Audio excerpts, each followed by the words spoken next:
Ladies and gentlemen, we're going to get started.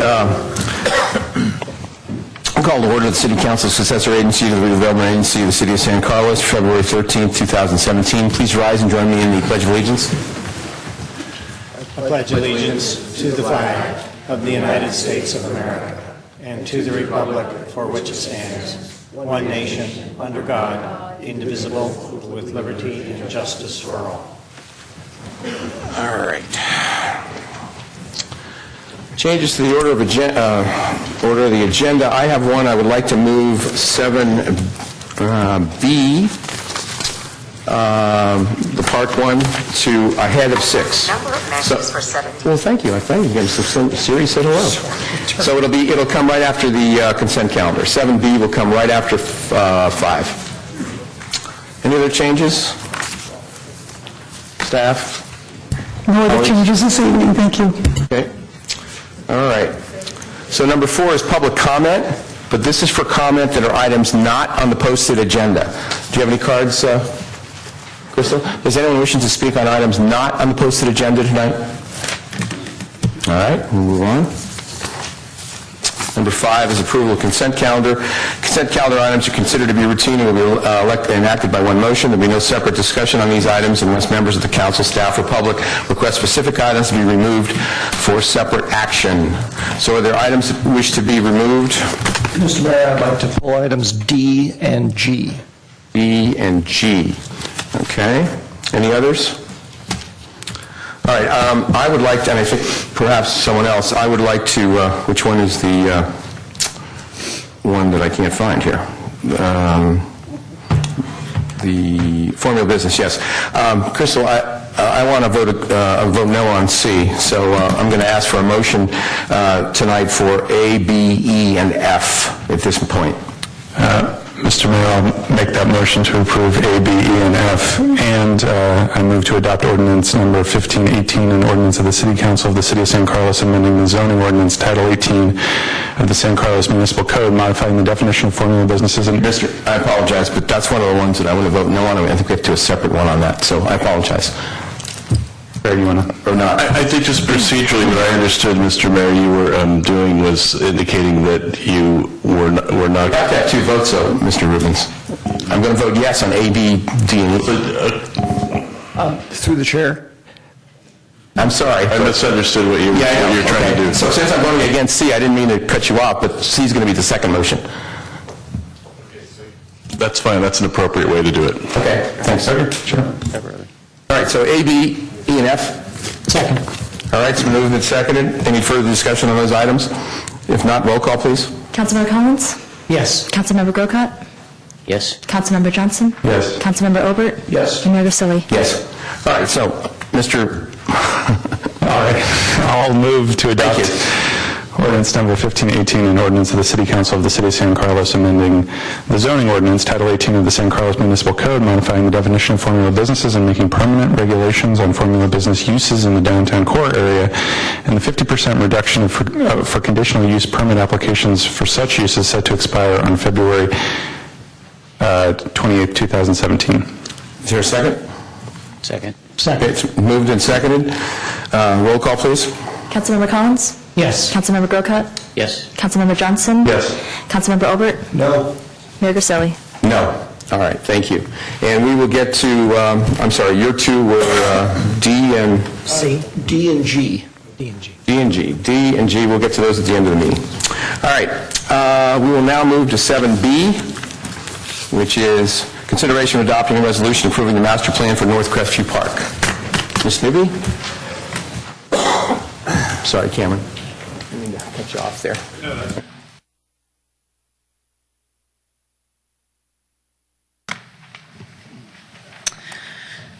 Good evening, Mayor Grisilli and members of the council. Amy Newby, Acting Parks and Recreation Director.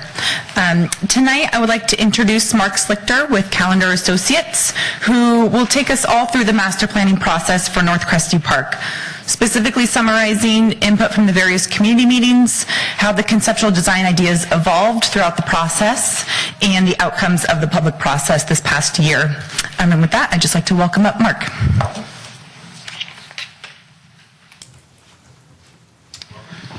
Thank you. Welcome. Thank Thank you, Amy, and thank you, council members and public, for this opportunity to be here this evening.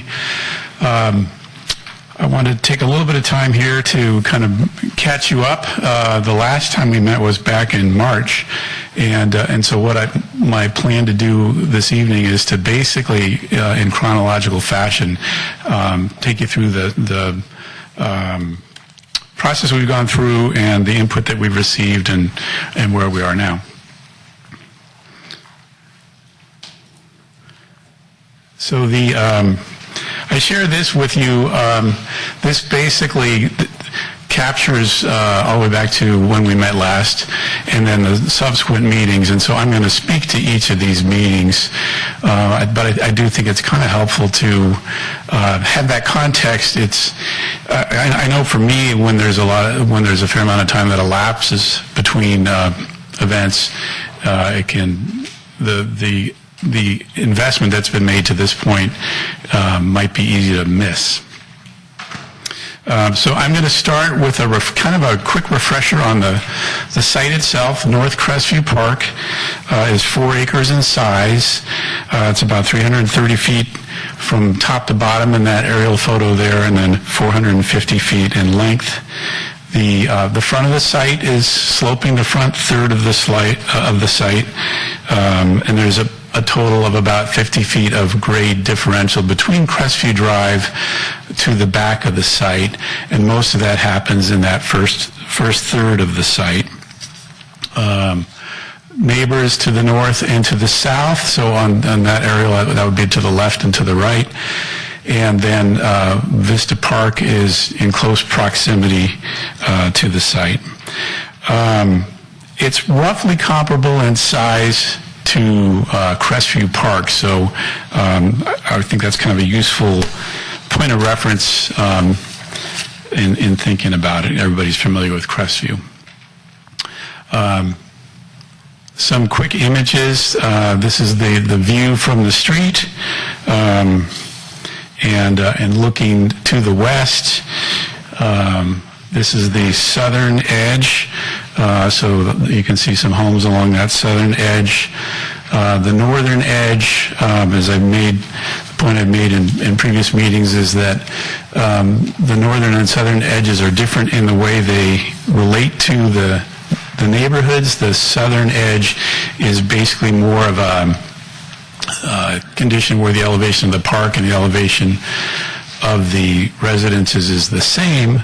On the northern edge, the residences are substantially lower than the elevation of the site. This is hopefully familiar. This was a product of our initial community meeting, and in that meeting we did not come forward with concepts, plans. We showed the site, we talked about different uses that could happen there, and essentially our intent in that first meeting was to get the input of the community there. And this is a product essentially of that first meeting where a preference for passive uses was expressed.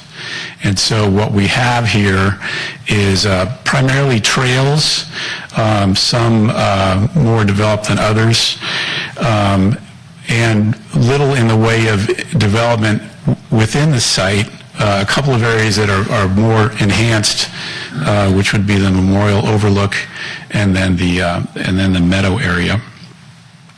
In terms of the kinds of improvements we were contemplating at the time is as shown in these images, and essentially there's 3 categories of trail. The one on the top left, that image is what we were anticipating would be a means of access onto the site for emergency vehicles and that sort of thing to get up the slope and onto the site. The image to the right of that, so the top right image would be the kind of pathway that we could put in to create an accessible path, accessible to persons of all abilities. And then there would also be, as you see the lower left, some single track type trail that would allow access to more of the site. That's actually Edgewood. actually, I'm sorry about that, I'm not sure, might be Windy Hill. The bottom right image is a suggestion as to the kind of treatment that we could take, or kind of approach we could take to the overlook areas. I've kind of gone right by, I've talked about the geography of the site. I haven't talked much about the character of the site. Most folks have had a chance to visit, have some sense of it. It is one of the, I think it's pretty close to the highest point in the city, so its most dominant feature would be the views that you have up there out towards the bay and also to the west. So, we want to capitalize on that when we propose things like overlooks. So we came to the council on March 28th, and we shared that initial concept, and we've kind of summarized the input that we received in the meeting here, and that was that we look at some other uses, potential for more active uses, that we go back to the community and get some more input, and that we make sure to preserve the character of the site. And that meeting was the first time that the passive use concept had been presented. So what we did is we took the same concept back to the community, and this was on July 6th, and we presented the concept. And the general consensus in that meeting was that passive uses were preferred, that there were some concerns by the neighbors, I guess on both sides, I think more so to the south side, about how that edge is treated and the concern with people in the park and the proximity to private property. And then we did get some input about the potential of exploring active uses, or a suggestion that we explore more active uses. So from there, we went to the commission, and essentially we presented a couple of concepts. One is simply a refinement of the passive use plan, and that's what you see here. And then in addition to that, we presented one that looked at more active uses, and the thought, what basically a large field that could accommodate a lot of different uses. Soccer comes immediately to mind, but a large square field has flexibility. And so going hand in hand with that are other improvements that would be required of the site, such as vehicular access up onto the site, a restroom building, turnaround, parking, those kinds of enhancements. And so more along these lines, the image to the right you may recognize, that's actually Crestview Park today. So there's a restroom and parking, that kind of a treatment. And then soccer or other uses that could be provided for on a large flat turf area. Coming away from that meeting, the suggestion was that we look at active uses, but something maybe as an alternative to what we had shown in the meeting. So maybe not a large athletic field, but something else, and more of a blend of uses, with the thought being that we try to balance the uses on the site, the passive and the active uses on the site. But the feedback that we received again was that the passive was the preference of the majority of the attendees in that meeting. So we came back to the commission, this is on October 5th, and presented another concept, and this one does not have the athletic field. Instead of that, we've got more of a hard court area, and this is essentially comparable to the hardcore area that you have at Crestview Park. I know that has some value there because we worked with that community some on the renovation, but flat areas have value in a community where there is so much topography, and so that was what we were exploring here. This has a much smaller turf area, not big enough to accommodate any sort of a league play, but just more of a passive turf area and a play area. So some supporting images that go with that, play equipment, a smaller hard court area, those kinds of improvements. Input that we received at that meeting included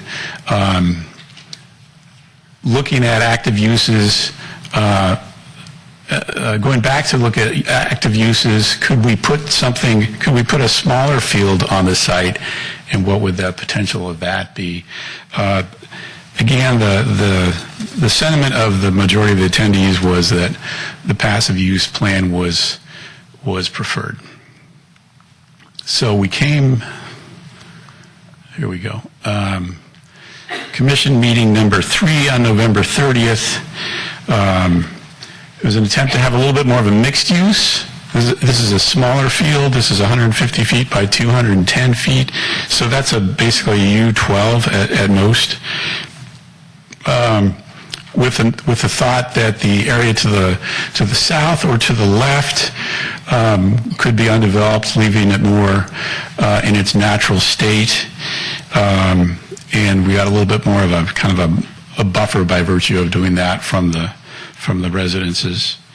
That was the essence of that concept.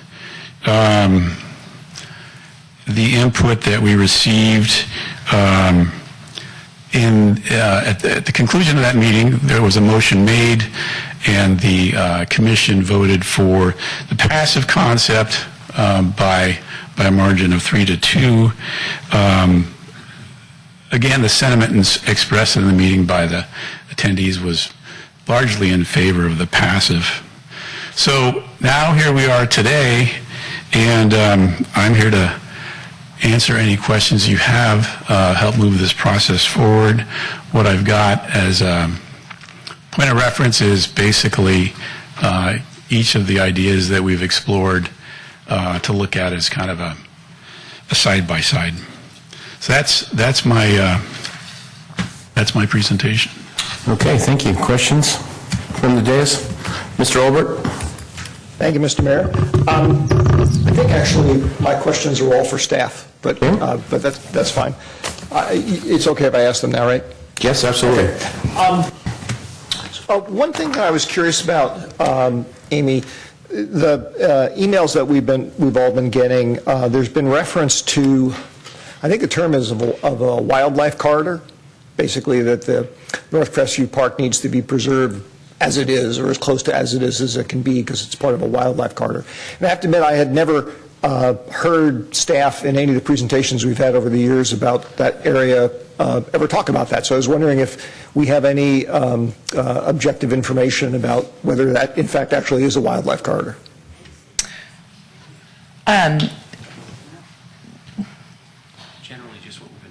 Yeah, generally just what we've been told, so. Okay, so it's never been studied as part of some EIR process or? No, it hasn't. Okay.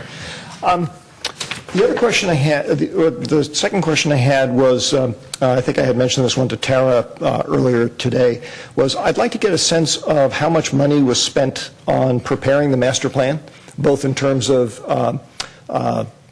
external costs for the consultant and also internal costs, staff time and dollar version of that. Sure. To date, we've spent approximately $41,400 on the contract with Calendar Associates. Right. We have spent approximately just under $8,000 on community outreach and marketing. And our internal staff time that we estimated over the course of this project is about 80 staff hours, which includes time split between the Public Works Director and Parks and Recreation Director. Okay, and what would that amount to in dollars, do you think? I don't have that figure off the top of my head. All right, I'll make a number up based on my understanding is of compensation and stuff. That's okay, that's fine. It's basically 2 weeks' worth of a staff person's time, senior staff person. Correct, yes. Last question at this point is, I wanted to get some sense of, since the topic of a passive use park is sort of prominent in this whole discussion, what's been the history of residents in San Carlos either asking for specifically a passive use park or the expansion of, for example, like Big Canyon or Eaton or whatever, which I tend to think of as our two passive use parks mostly. I mean, any park can be used for passive uses, but those are two that pretty much are only able to be used for passive uses. The one most recent conversation that comes to mind is Chilton Park, which our former Parks and Recreation Director, Christine Boland, had a meeting with some of the residents and neighbors surrounding that park, with them just kind of requesting updates to the landscape and not much to be changed. So that's just one that I know of in more recent years. But it sounds like it's not like you're being, I don't want to say inundated, but it's not like you're getting lots of requests saying, hey, we need to have more hiking trails, we need to have more of this, we need to have more of that. No. Okay, thank you. Collins? Mr. Collins? Brief question. Oh, I must have actually turned it off again. So anyway, sorry about that. I took a walk up there yesterday just to check it out. I hadn't been up there in about 5 years. And there's a fence along the back, and there are parts of it that are, looks like they've been either bent or, there's openings in them and that sort of thing. Who's responsible for the maintenance of that fence? Is that us, or is it the San Francisco Water Department? That is the SFPUC, so that's their property back there. And we have mentioned to them on a number of occasions that there's locations in the fence where it gets either cut or bent so that people are going kind of back and forth across into the open space area out there. So if whatever we adopt, would new fencing be something that we would do? Would we do a fence in front of it, or would we just continue to demand that they fix their fence? Well, I guess I'd consider that a design detail. So what my first preference would be that we would ask the SFPUC to take care of their fence and make sure that they're keeping it up. If we had any increase in activity up there, then we certainly don't want to have that be seen as kind of accessible back and forth through that watershed area.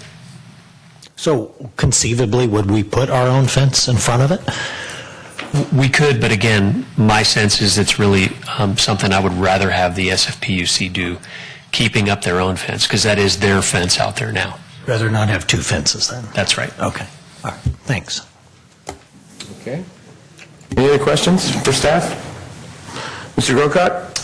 Just real quick, so in each one of these, the dollar figures that's estimated for construction?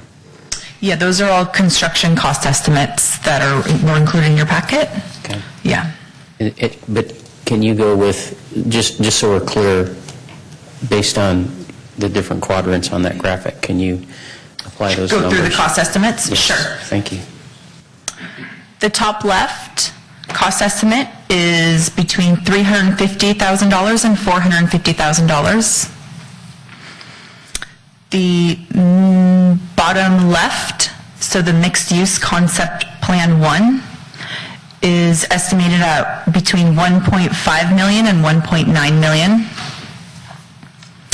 The mixed-use concept 2, which is your bottom right-hand, is estimated between $1.6 and $2 million. And your top right, which is considered the active use plan, is estimated between $1.8 million and $2.3 million.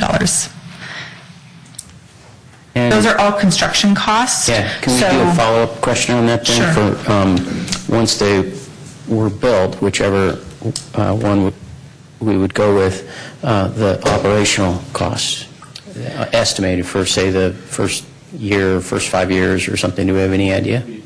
We didn't. Calculated. Do you care to comment on it? I guess for comparison purposes, the most active use concept would probably be comparable to the Crestview Park maintenance costs. And then the passive use concept, I think, obviously with items that are constructed there, that would be more than what we're spending on that park and on Chilton Park now, which are very, very minor expenditures, if any. So again, I don't have a ballpark figure for you on that. All right. Thank you. Other questions, Mr. Crocott? That's it. Thank you. Okay. Mr. Johnson, anything? Okay. All right. There'll be an opportunity, obviously, to ask questions if we need to. I have a number of speaker cards. We'd like to limit the comments to about 2 minutes, if we could. I'm just going to call these the way I was handed them. If we could, I'll call a couple of names, so the second person hopefully can be ready to go. First name I have is John Lilligren, followed by Mary Lou Lathrop. Welcome. Thank you, Mr. Mayor, and members of the council. I'm here to support the passive use option because I believe it's the most environmentally friendly and fiscally responsible use for North Crestview Park. I urge you to vote for the passive option.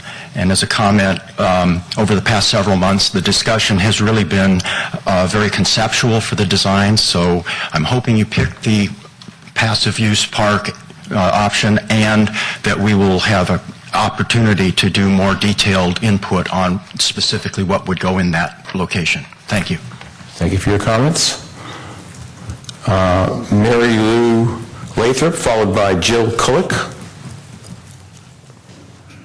I'm in favor of the passive use plan because it's the least costly and also because it's environmentally favorable. Thank you. Thank you. I urge you to vote for that. All right.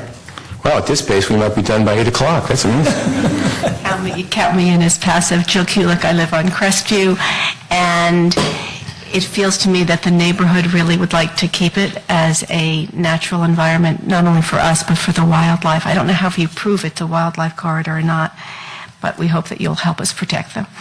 Thank you for your comments. Chris Lampman, followed by Paul Payton.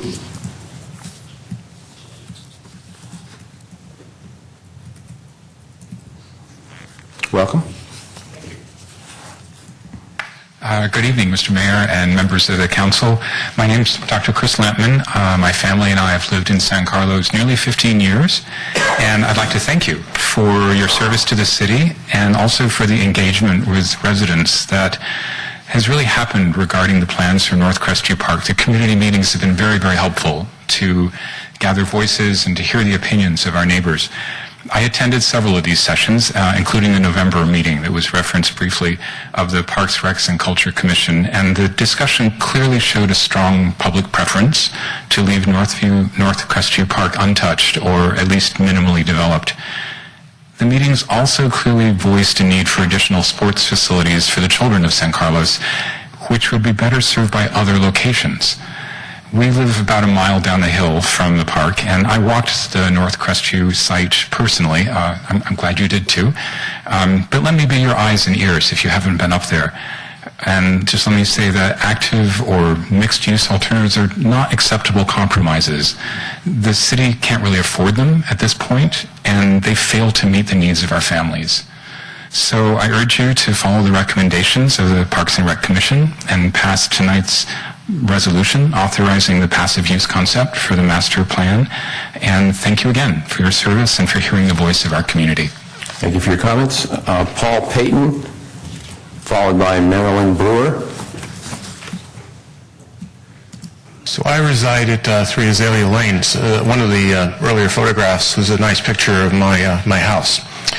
So I would again like to argue for passive use at most. The upper left quadrant options probably maybe even slight overkill. I'd like to see it modified so that people who have difficulty walking can have an easier time on some of the pathways. I really don't want to see nature disrupted, and I'd like to see as little work done as possible toward disrupting nature. It's sort of the engineer's maxim of do as little as possible to get something operational and functional. And lastly, I'd like to remind everyone that this is kind of a strange way of putting it, but there is an orange man living in the White House right now, and I think what we would best be doing is keeping our money close to our vests in case of financial upheaval. So expenditures of a large scale probably are ill-advised at this point. We want to keep our powder dry.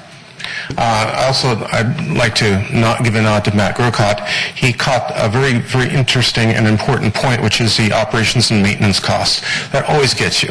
The construction costs are usually ballparked, but the O&M costs do tend to get you over the time. Thank you. All right, thank you for your comments. We have Marilyn Brewer, followed by Peter Maison-Pierre. My name is Marilyn Brewer, and I'm a resident of San Carlos, but I'm speaking tonight on behalf of Sierra Club.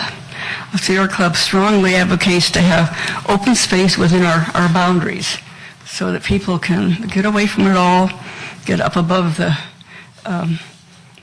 noise and the traffic.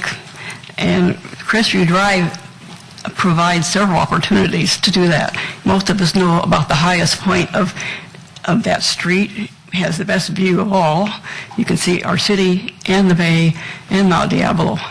And then you can also go down to Vista Park, which is a little pocket park that's a little bit of open space that you can see that view, but you can also get out of your car and sit for a while or have some lunch. And then across the street, of course, is North Crestview Park, which is pretty steep in general. But when you go all the way up to the top to that fence, it's really neat. You can stand there at that fence and you can look both ways. You can't do that anywhere else. You can look over to the west and see the Santa Cruz Mountains, and you can turn around and look to the east and see the bay and Mount Diablo and all kinds of things. So I think it's pretty nice. If we have the passive park, which we support, then we can also have a place to sit for a while. If you put in a few benches, and you can look down and you won't see a parking lot in front of your face, and you won't see a toilet and maybe not too much noise. It's really important to be able to go someplace and just get some peace and quiet. And that's what open space is about. And we think this is a nice special place to have open space, and we hope that you will vote for the passive plan. All right, thank you for your comments. Peter Maison-Pierre, followed by Liz Seckler. How'd I do in that name? Good, bad? Sorry? How'd I do in the name? Did I do it? Very nicely. Okay, all right, just check. I'm Peter Maison-Pierre. I'm a homeowner up in the Crestview. By the way, good evening, Mr. Mayor and council members. I want to add my voice to passive, actually minimal, changes to the park. One point I'd like to make about active use is in proposing playing fields, I've been up to the park many times, and it's very exposed, which I love. I mean, it's beautiful in all kinds of weather. Watching the weather come over the western hills, it's superb. But it's extremely exposed, and I'm concerned that if you start building playing fields up there, there's probably going to have to be some kind of remediation with regard to wind, such as if you look at exposed tennis courts, inevitably they end up putting, green wind blankets up around the tennis court. I could imagine that maybe something like that is, people would complain about just how exposed and windy it can be up there. So anyway, to repeat, I'm strongly in favor of passive to minimal. Thank you. Thank you for your comments. Liz Seckler, followed by Alice Kaufman. Good evening, gentlemen. I also am in favor of minimal development, if not passive. I'm a nearby neighbor, and to speak to Councilman Albert's point, I think the reason a lot of people haven't actively requested the city grant more open space is because we've been enjoying it up there. Those of us who've lived in San Carlos for years, those of us who live near the area, take the opportunity to go up there and explore and live and see the wild animals. As far as it being a wildlife corridor, I know some people will speak to that, but I personally look outside and see deer. Yesterday morning, 3 of them within 10 feet of my back fence. Today I saw a hawk literally come down and swoop up and pick up a snake. My concern is if even a mixed use is put up there, the first time some child runs over to get an errant ball and is going over into the grassy area and finds a snake, who, being cold-blooded, is going to sun himself on the tarmac or in the grasses because they sun themselves to keep warm, the kid's going to go screaming, and the parents are going to say it's not safe to have active use mixed with a passive up at North Crestview Park. So I urge you to follow the Park and Rec and the community input and vote for the passive, if not minimally passive. And I also welcome the opportunity to refine the current plan as it's voted upon. Thank you. Thank you for your comments. Alice Kaufman, followed by Bob Daner. Good evening, Mayor and council members. My name is Alice Kaufman. I'm with Committee for Green Foothills. We're a nonprofit organization working to protect open space and natural resources in San Mateo and Santa Clara counties. I'm here also to urge you to choose the passive use plan. And I would like to speak to the issue of the wildlife corridor. This piece of land does form a wildlife corridor link between two large expanses of open space. You have the hilly wooded area between Crestview Drive and the Devonshire neighborhood. And this park, together with Vista Park across the street, forms the link between that and the San Francisco watershed lands that extend from Woodside all the way up the peninsula, encompassing the Crystal Springs reservoirs and thousands of acres of protected open space. And Crestview Drive forms a barrier of houses between these two wildlife habitat areas, so this is really the only place where wildlife can get through. Just looking at this site on Google Earth, I can tell that that is where wildlife would go through. They have no other place to go through, but it doesn't rest just on that. There's been some testimony tonight, and there was much more testimony in front of the Parks Commission meeting from residents who are very familiar with the area, who have stated the great variety of wildlife that they've seen there, much more diverse and much more frequent occurrences than you typically see in a residential neighborhood, and this is why the wildlife are really being forced through there because there's nowhere else for them to go. Another thing that I'd like to comment on, to pick up on the last comment, is that this is not an unused site. The local residents are currently using it as a passive use park to go up and enjoy nature and the views. So to change it from its current use to a more active use is something that I think that the city should not do lightly and should take into account the needs of the existing users. Thank you. Thank you for your comments. Bob Daner, followed by Michael James.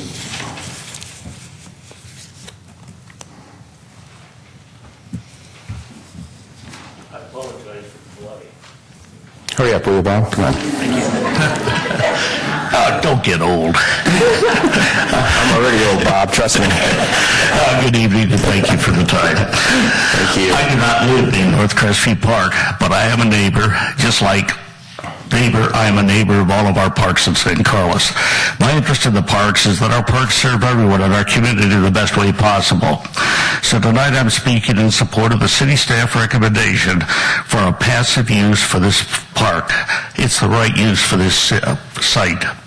The city has over the past year given an opportunity in many public meetings for everyone's voice to be heard.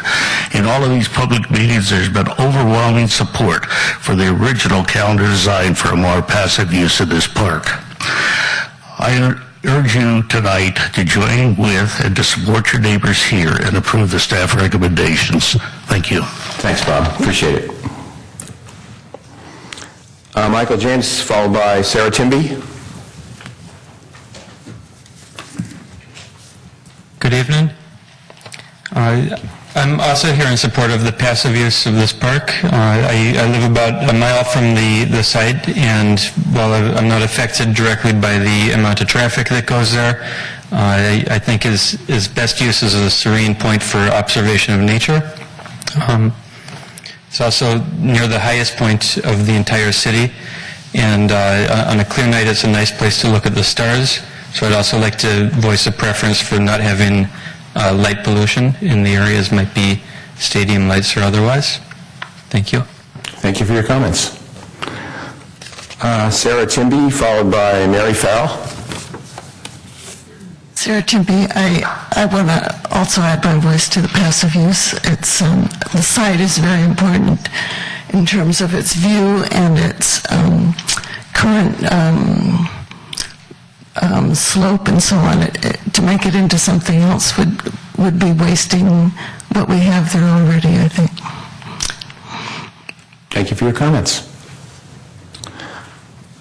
Mary Farrell, followed by Vesna Abradovic. Well, I don't mean to sound redundant,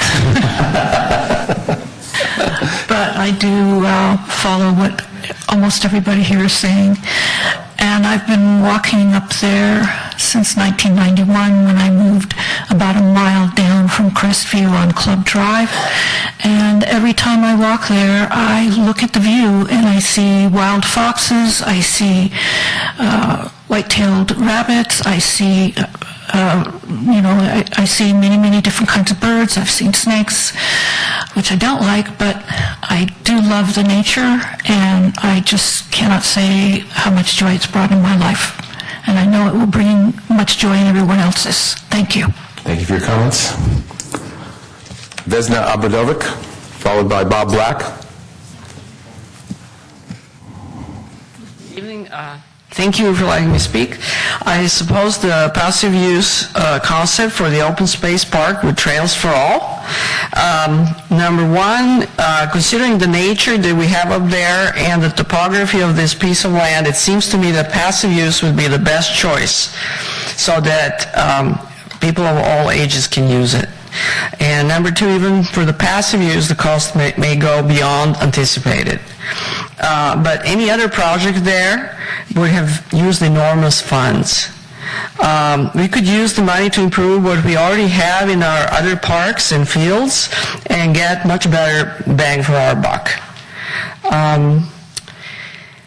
I've been living in San Carlos for 20 years, and I'm about a mile away from the park, and I really enjoy going up there. So I hope the rest of you will too.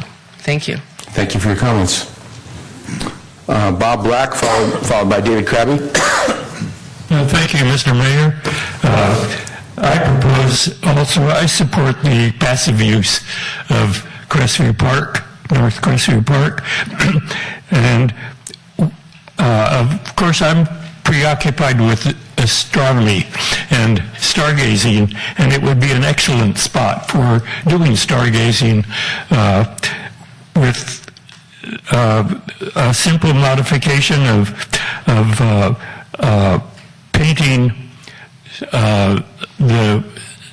defining the park, the walkway up to the memorial with white stripes, so it could be seen by people at night. They wouldn't need flashlights, and it would be assisted if there were a little bit of a paved area so that groups could gather up there. And I would hope that it could be available all night, not closed at 10 o'clock, upon request, and that would be controlled by Parks and Rec. So I hope you will support the astronomy up at North Crestview Park. Thank you. Thanks, Bob. All right, David Krabbe, followed by Deb Kramer. Hi, David. Hi. I support the majority of the people tonight in terms of the passive concern.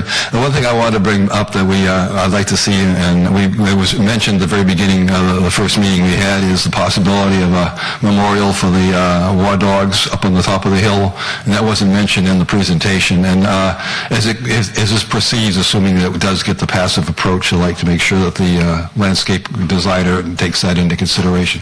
Also, the views are really interesting. I've walked up there too, and even across the front of that, as you go up the big berm to the top, if you go from the north end and the view from there, and you go to the middle and the view from the south end, it changes entirely in terms of what you see, and so the outlook should be kind of spread about a little bit on the thing. So, yay for the passive. Thank you.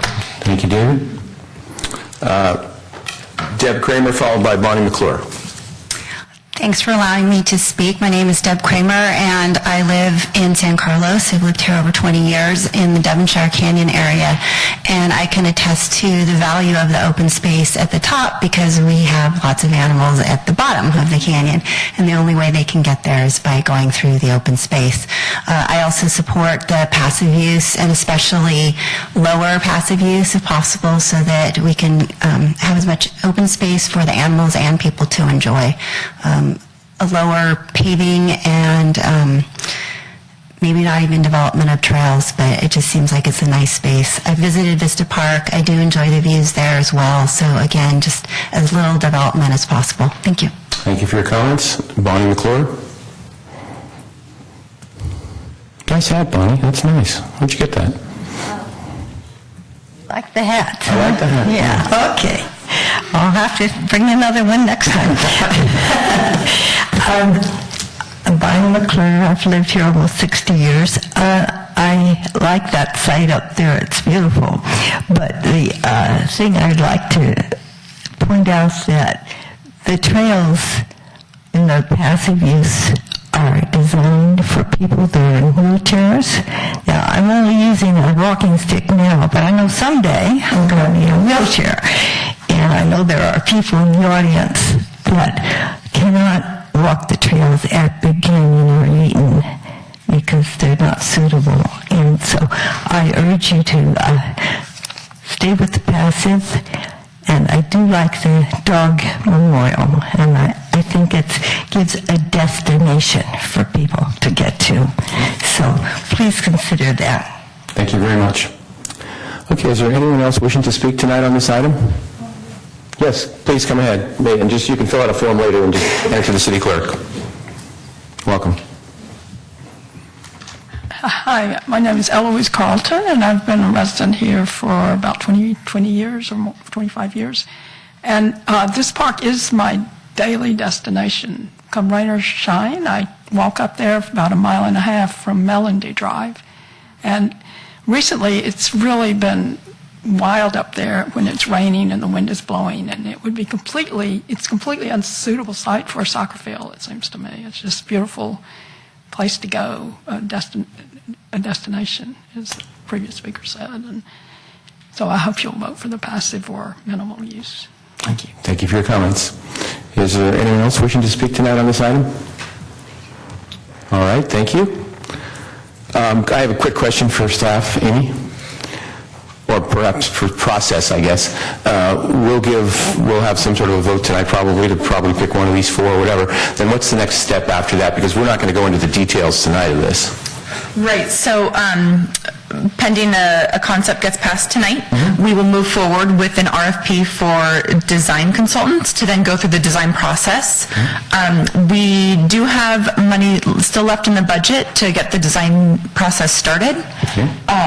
And so that's kind of the plan from here. And then it would go to then Planning Commission. After that's done, it would go to Planning Commission and then come to us?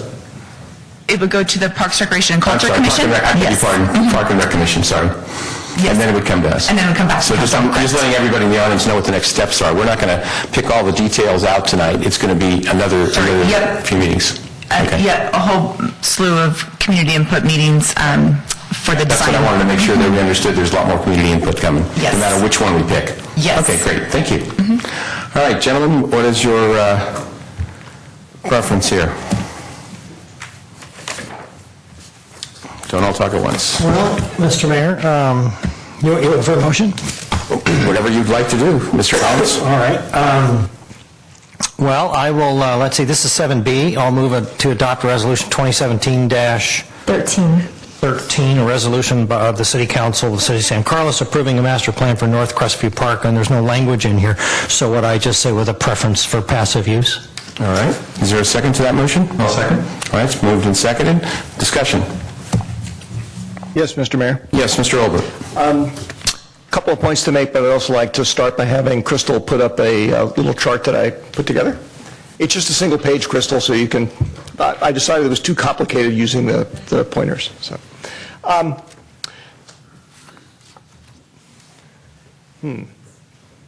That's interesting. Do we need to pick our color theme? There we go. I was going to say they didn't look like any colors I had picked. This is a little chart that I put together because I was intrigued by something that had popped up in quite a few of the emails that we got from folks about preferring the passive use here. And basically what I did is I went to Wikipedia and I looked at all of the, I think of them as the Bayshore communities, the communities along the bay side of San Mateo County, and looked at the average square feet of land, not water, because obviously you can't live in water, of square feet of land per person based on their population. And what's interesting to me is if you look at the very bottom of the chart, Colma, of course, is kind of an odd situation because it's a great little community. I always love going there, but, you know, they always talk about... And we all will. Yes, so we all will.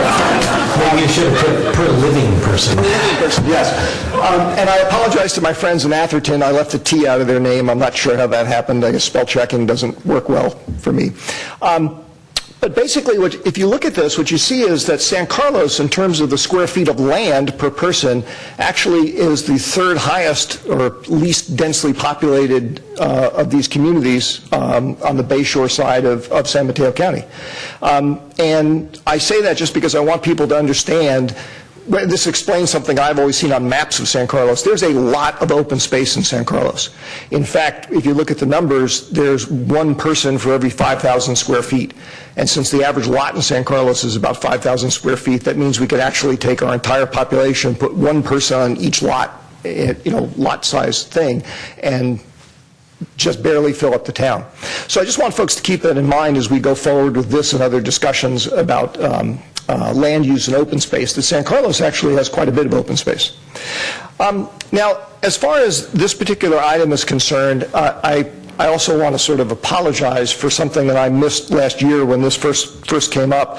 I actually believe that this entire process that we went through was a mistake, and it was not a good use of money. And the reason for that is, as far as I can tell from talking to Jeff Malpe, there was no community outcry or demand to say, please come up with a master plan for North Crestview Park. As we heard many, many times from people tonight and heard many times during each of the hearings, the public hearings that have been held on this topic, basically the vast majority of people said, just leave things alone. Just don't change anything.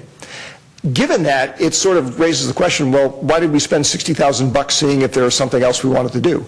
I'll mention in passing, my colleagues know I'm a broken record about this. $60,000 would pay for a year's worth of sidewalk repairs, or splitting the cost of sidewalk repairs, which I suspect would be more important to people in the community than $60,000 spent on this master plan.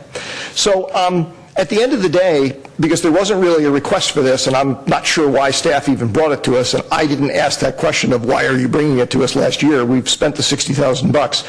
I'm going to be voting against this proposal, but solely because I don't think we should have done it in the first place. Let's just leave it alone.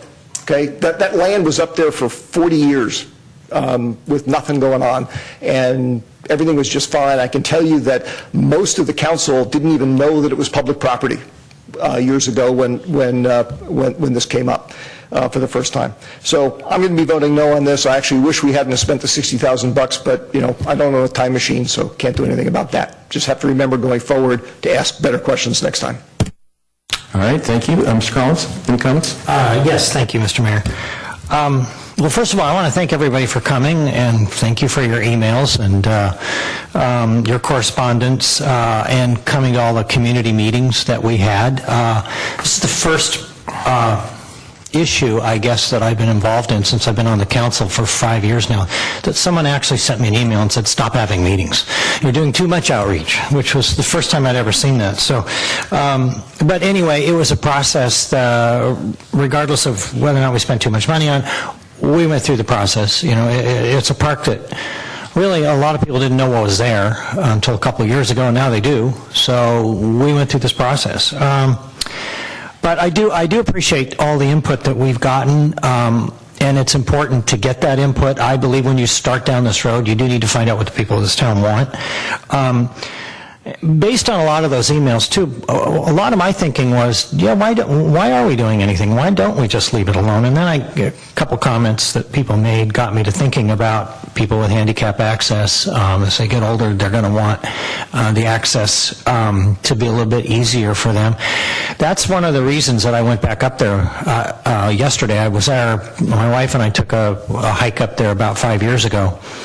and because it was a topic of discussion of what to do with it on the council at that time. But yesterday I wanted to refamiliarize myself, so I spent about 40 minutes up there, and I realized that, I mean, everybody agrees it's lovely land and that sort of thing. Very uneven terrain, very wet up there, obviously, because of the recent storms. But if you're not, agile, like most of the people in this room, and myself included, it can be difficult. I slipped a couple times. I mean, there's a concrete culvert, and there's sort of an undefined road, and I'd love to just leave it alone and not do anything with it.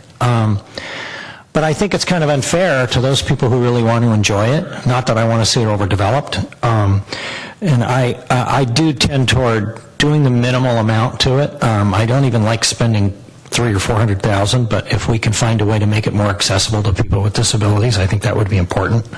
And Liz, I actually saw those deer myself yesterday, just south of there. 3 of them, yeah, fairly good size, yeah.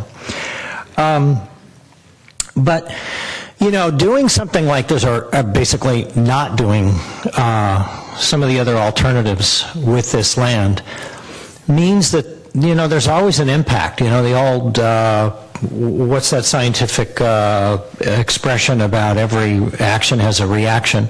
Well, sometimes doing no action also has a reaction, in that we have members of this community who admittedly didn't come out in force to say that they wanted an athletic field or a soccer field or basketball courts or whatever.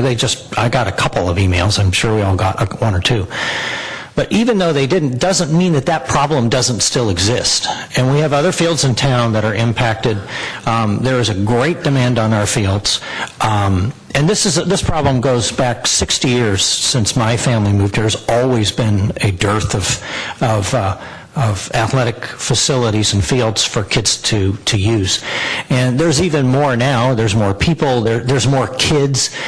So I hope people are mindful of the fact that by doing very little to this park, that need for to maximize the use of our other fields is still there. And we as a council are going to have to be looking at that down the road. There are other fields that we're going to try to be looking to maximize the use of, and there will be an impact on the neighbors there as well. So doing nothing doesn't always mean that nobody's impacted. There is going to be sort of a consequence of this.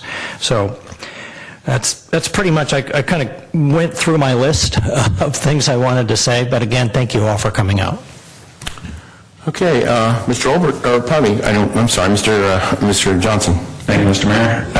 Thanks to everybody for coming out as well and for participating and reaching out and all the emails. I do actually think that this vote is very important. It's important to know what we're doing, which is we're passing a plan. We're not actually appropriating money. We're not building anything. And as everybody I know in the audience is well aware, there's been a lot of question about what's the plan for North Crestview Park in the city for the last several years. And we talked about putting a school up there. At the time, there was talking about, well, should we sell it to a developer and build housing up there? There was, and now with this process, there's been talk, well, should you put a sports field up there? Should you put basketball courts up there? So what we do with this vote is we say no. There is a master plan, and that plan results in a passive use for the park, and it puts that issue to bed for everybody. Ron mentioned, soccer fields. My daughter played soccer for the first year this time, or for the first time this year. My son is coming up right behind her, and we do need more soccer fields in this town. There are teams that have to go to other communities to play, but and every once in a while you do want to do something that even when you have unanimity of all the neighbors in the community, you want to do it anyway and have them all hate you for it. But I think this is one of those cases where this is not where you'd want to put a soccer field, just from the topography and the environmental concerns and the cost and the fact that it's on the edge of town and et cetera. So I think that I think sports uses are important for our community, and it's something that I will continue to work on, we will all continue to work on. But as everyone has mentioned, it's a beautiful spot up there. And I know that the neighbors get a lot of joy out of the place. Putting in some trails and some benches, place to look at the stars. I think it would make it nicer, would give more access to bigger swath of the community. And, you know, what I'd say to Mark is that I hope he will support this, and that, you know, when it comes time to appropriate the money to build it, we can say, well, we don't want to do it next year, or that we don't want to do it this year, maybe we'll do it next year, or next year, or next year. But at least we have a plan in place that says, you know, going forward, this is what the community wants to do with this land for the long term. So I will be supporting it. Okay. Mr. Groka, any comments? Yeah, just a few. I was looking for a word to use regarding what we're doing. Cameron wrapped it up pretty well, but I think what we're doing here is we're memorializing this as a park. Somebody had said earlier, a couple of people have said that we didn't even know we had a park there. Well, I looked up the definition of the word memorialize. I was wondering why that came to mind, and it's when you memorialize something, you honor it or do something so it will be remembered. So that's what we're doing. We're taking a little bit of action for a passive park so that it will be remembered as a park, that it is a park. We won't try to sell it to the school district to build a school. We won't sell it to a developer to build houses. We're actually saying, no, this is a park. There'll be a sign there, at least, if nothing else, that says this is one of San Carlos's parks. And that's important to do. So, and then just the other comment I have is of all the speakers, not to, have this come out wrong, but I think tonight, of all the speakers, let me put it this way, the one that spoke to me the most was Bob. Because Bob said, Bob Daner, he said, it's the right use for this site. And I agree, it is the perfect use for this site. Okay. Mr. Olbert? Thank you, Mr. Mayor. Yeah, I wasn't planning on saying anything else, but since Cameron specifically asked for a response, I am still going to oppose this, Cameron, and I'm still going to oppose any attempt to authorize money to spend here because, frankly, the amount of money, even on the minimal level that we're talking about spending, could be far better spent meeting other community needs that I think everybody in the community would really appreciate. We have parks with accessibility, one right across the street, Ron, Vista Park. I see quite a few people there on occasion. And, at the end of the day, we do have to be conscious of budgetary issues. We're not voting on that tonight, but putting a stake in the ground saying that we need to spend money here or plan on spending money here when, by my head count, most of the people who spoke here said, please don't do anything at all. I think that's what we ought to do to honor the desires of the community. Okay. I'll be voting for this item. I think it's the best use. It's been repeated up here and repeated by the folks that spoke. I think it's the best use. And again, as I mentioned, this is just the beginning of the process. Staff will be doing a lot more work. We'll have a lot more community input to see how much, if any, development we want to put up there. But I'll be voting for the passive use. So any other comments from the dais? If not, we have the question. So it's been moved and seconded. So roll call, please. Councilmember Collins? Yes. Councilmember Grocott? Yes. Councilmember Johnson? Yes. Councilmember Obert? No. Mayor Grisilli? Yes. All right, and again, thank you all for coming tonight and your input. And those of you who would like to leave, you can do so now, or you can stay. We'll take about a minute so everybody can clear if they need to go. Again, thank you all for participating. Well, I'm going to take advantage of the opportunity to go to the bathroom. Okay, go ahead. You guys need to go out, go ahead.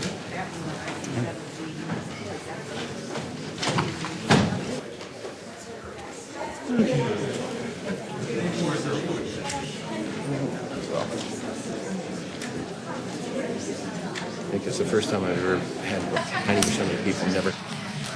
Really? Yeah. Kind of goes with, it's in line with passive use. Don't say much.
move on to the next item.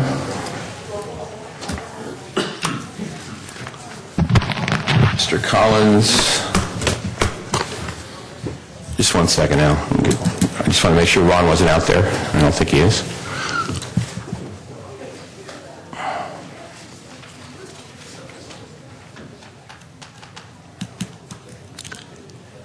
We'll be moving on to item 6A, which is discussion of tree regulations in just a moment. And we'll get started. So, Mr. Savay? Good evening, Honorable Mayor, members of the City Council. The Council requested that staff provide a report on the city's heritage tree regulations. Principal Planner Lisa Costa-Sanders will provide you with a presentation and will be available to answer questions. Lisa. Welcome, Lisa. Thank you. Good evening. This is now yours.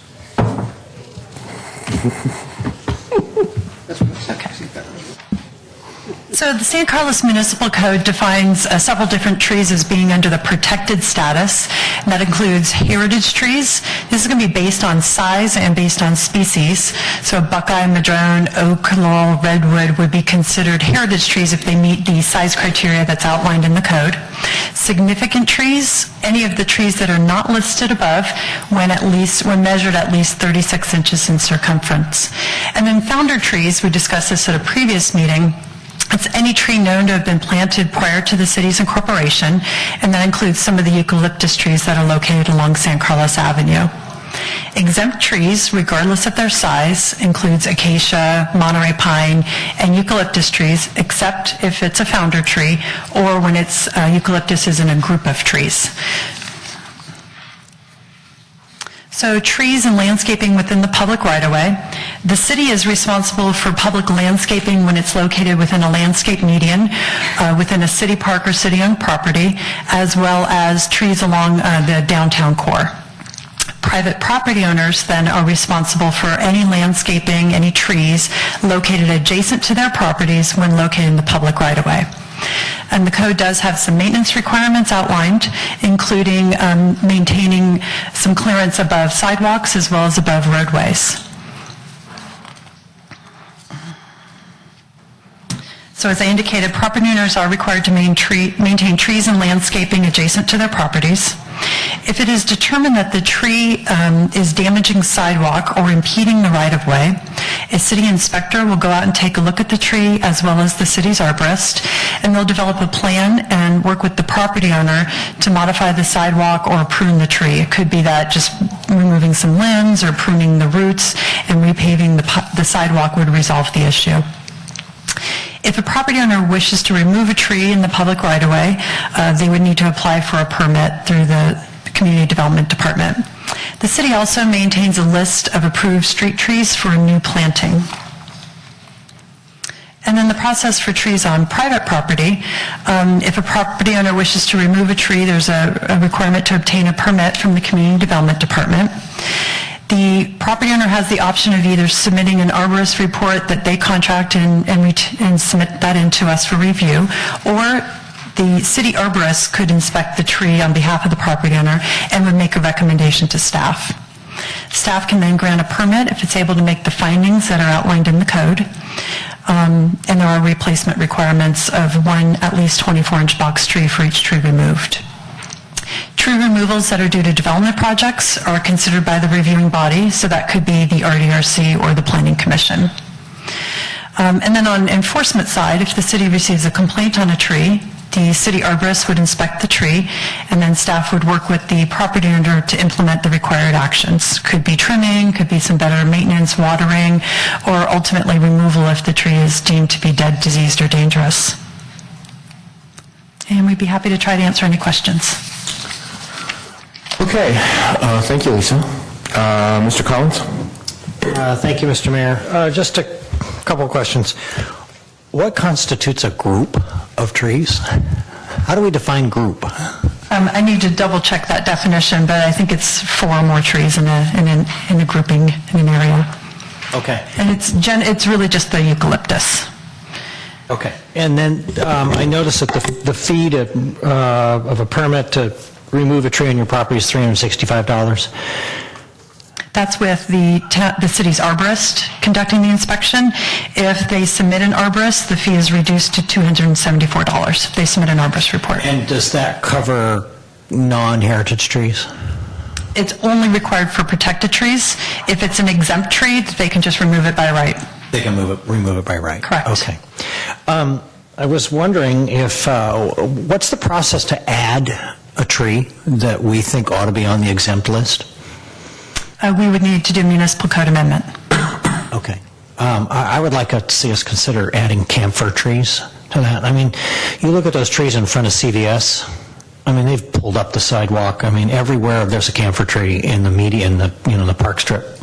There's a raised sidewalk. So I think they're a public safety hazard, personally. And I did ask the city arborist if there was any trees that he thought should be added to the list, and none immediately came to mind based on, his review and inspections that he's been doing. But we can certainly look to add that. We will be discussion with him. Yeah. Yeah, well, we will be amending the municipal code based on the previous council direction relating to the founder tree definition, so we can look at also adding additional exempt trees. Great. Thanks. Okay, Mr. Olbert? Thank you, Mr. Mayor. Thank you, Lisa. First off, I'd like to second what Ron said about, I'm not exactly sure what a camphor tree is, but one comment you made in that exchange there, I would strongly encourage staff to work with the arborist to go identify trees that are problematic, because I know there are other species other than the ones that are on the list. I just don't know what they are. Sure. You just walk around the older neighborhoods and you can see all the sidewalks that have been reared up. There are plenty of people on the east side who will tell you about trees that they wish had never been planted, there. So I'd love to see that list expanded to whatever it ought to include. My first question is on, I think it was page 2, it was the slide, trees within public right-of-way process. And this really may be a Greg question. The first bullet point said property owners are required to maintain trees adjacent to their properties. I'd just like to understand what's the legal theory behind that. I understand what it is in the case of sidewalks. You and I have talked about that quite a bit. But what is it in the case of trees? Well, different cities have different policy choices. Some cities have decided that the city, all the trees in the right-of-way would be maintained by the city.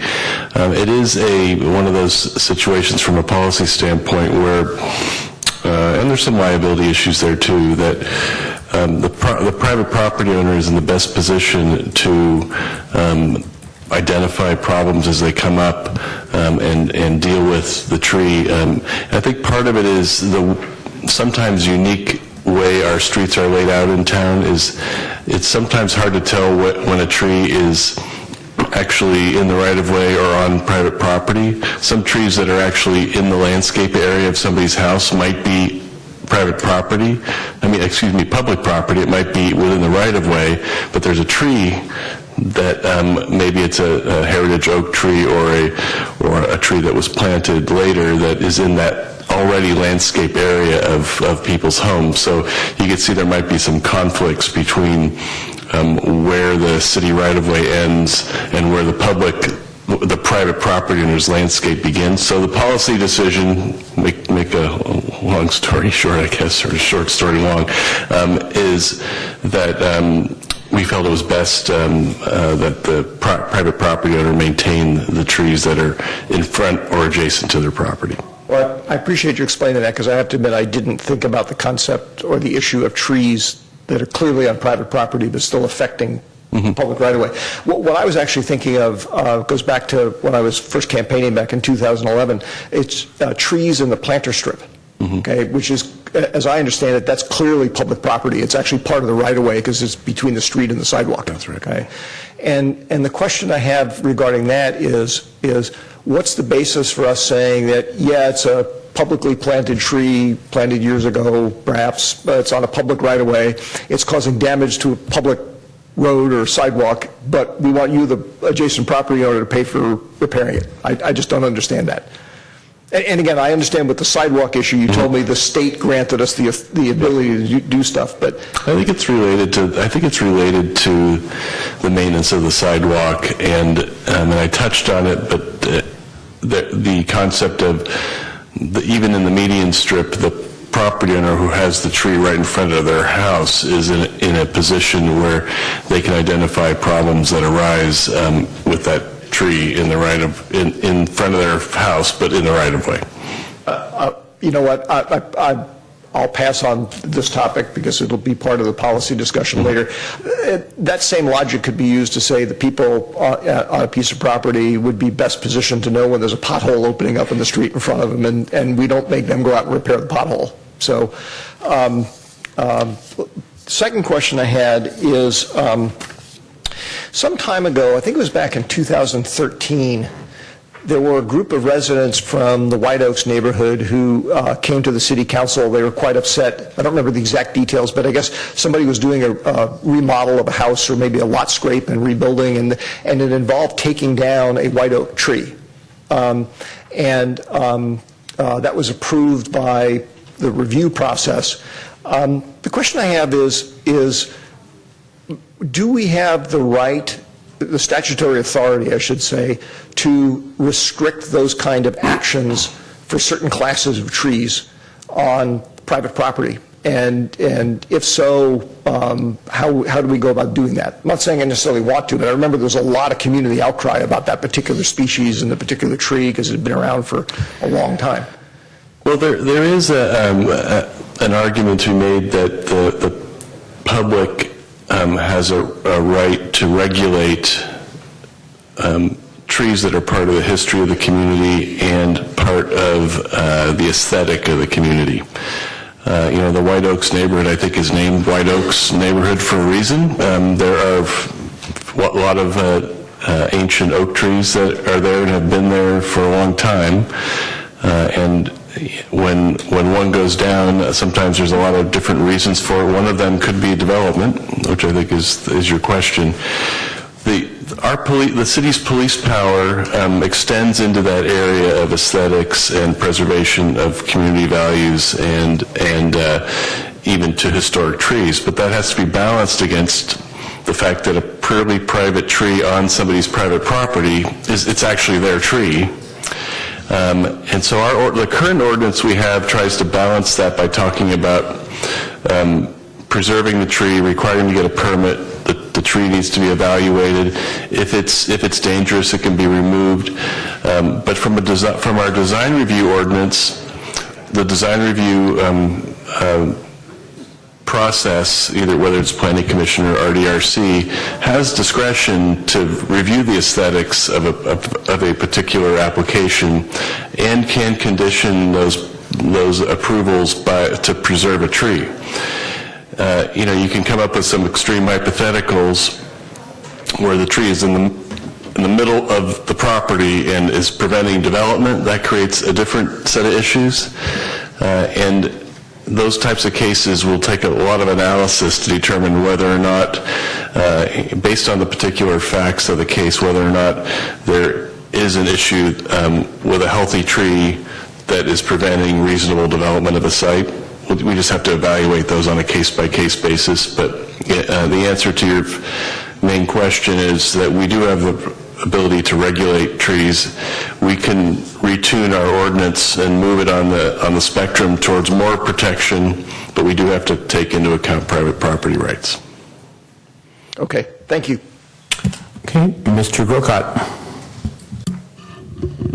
So I have a question regarding the term heritage. If we know where that came from, because it seems to,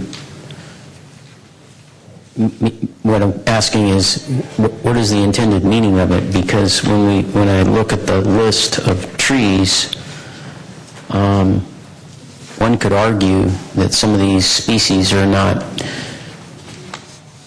necessarily native to San Carlos, even what some might think of as being native, like a redwood tree, for instance. There's, number one, there's different species of redwood. There's the sequoia, there's the, that sort of thing. And redwoods are actually native to the western side of Skyline, but they're not native to this side.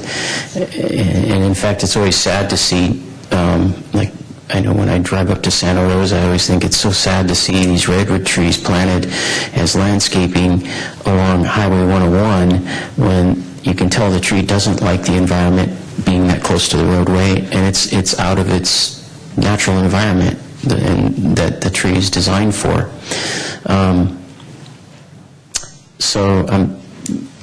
That's the reason I asked, where does the term heritage come from, and what's the meaning of it? And shouldn't we, if it's meant to be a heritage tree, is a tree native to San Carlos environs, even Buckeye? I mean, I'm looking at trees on here and I'm thinking these are not native, so what is meant by heritage?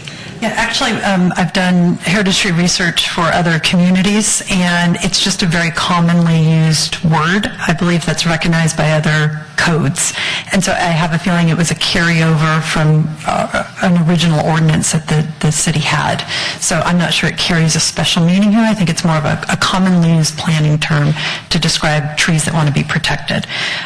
So that's something, if you want us to take a look at a more comprehensive landscaping and tree update, we can certainly look at that and call out trees that are more native to this region as far as what needs to be protected and what can be removed by right, some of the more invasive species as well. Well, let me take it one step further then. When we look at so there's a list under heritage trees of certain species of trees, but then there's also just this trees not specified above are considered significant if they measure, and so that's just saying... The catch-all. Yeah, sort of a catch-all at 36 inches. And in some cases, you could have, like for instance, I'm going to go back to Buckeye because I'm a little bit familiar, being that I am a Buckeye from Ohio, a little bit familiar with that. With Buckeye trees, you can get trees they're very ornamental in nature, and so trying to get it 36 inches would be a challenge because it's just tends to be a smaller structured tree, the ornamental type Buckeyes. So what would be the impact if some of these trees were removed from the heritage list and just they fall under this significant trees umbrella? We don't know. Yeah, well, not much distinction. If you continue to have the significant tree at the 36 inches, then the Buckeye right now is defined as 30 inches as being protected. So then if your example is the Buckeye maybe just doesn't reach that size at maturity, then that might fall off some of the protected status. Same with the oak. The blue oak is at 24 inches. Each tree seems to have a different size. The redwood, 72 inches, fast-growing, large trunks. Yeah, and Lisa, I would argue the oaks, I think all these oaks are native to, when the Oloan Indians lived around here. You probably found all those oak trees, and I suppose the madrone, but the rest of these, like I said, the redwood, I don't see it as applying. So if we're just trying to give direction, I think staff should look at that. And while we're giving direction and looking at things, also the issue with a redwood tree is redwood trees are not supposed to live in isolation to just one tree. They live, if you go look at their natural environment and how they grow in groves. And so adjusting that to look at a heritage grove versus, if it's just a tree that's all by itself, it's not, I don't see it myself falling on the heritage list. Only if it were in a grove or a group, the way it's meant to grow, then that's a different thing. And then you'd have to, it wouldn't necessarily be, well, I guess if you were looking at that grove, to me it would be significant, and this is just me personally, it would be significant if you had a grove and all the trees were at about, 10 inches. That if they're all that, then that's significant, and it doesn't meet this 30-inch or any of these things that you have here, like 72-inch. So I think that needs to be fleshed out a little bit and studied and looked at. Okay. Mr. Johnson, anything? Okay. Okay. I have one speaker card. Sarah Timby.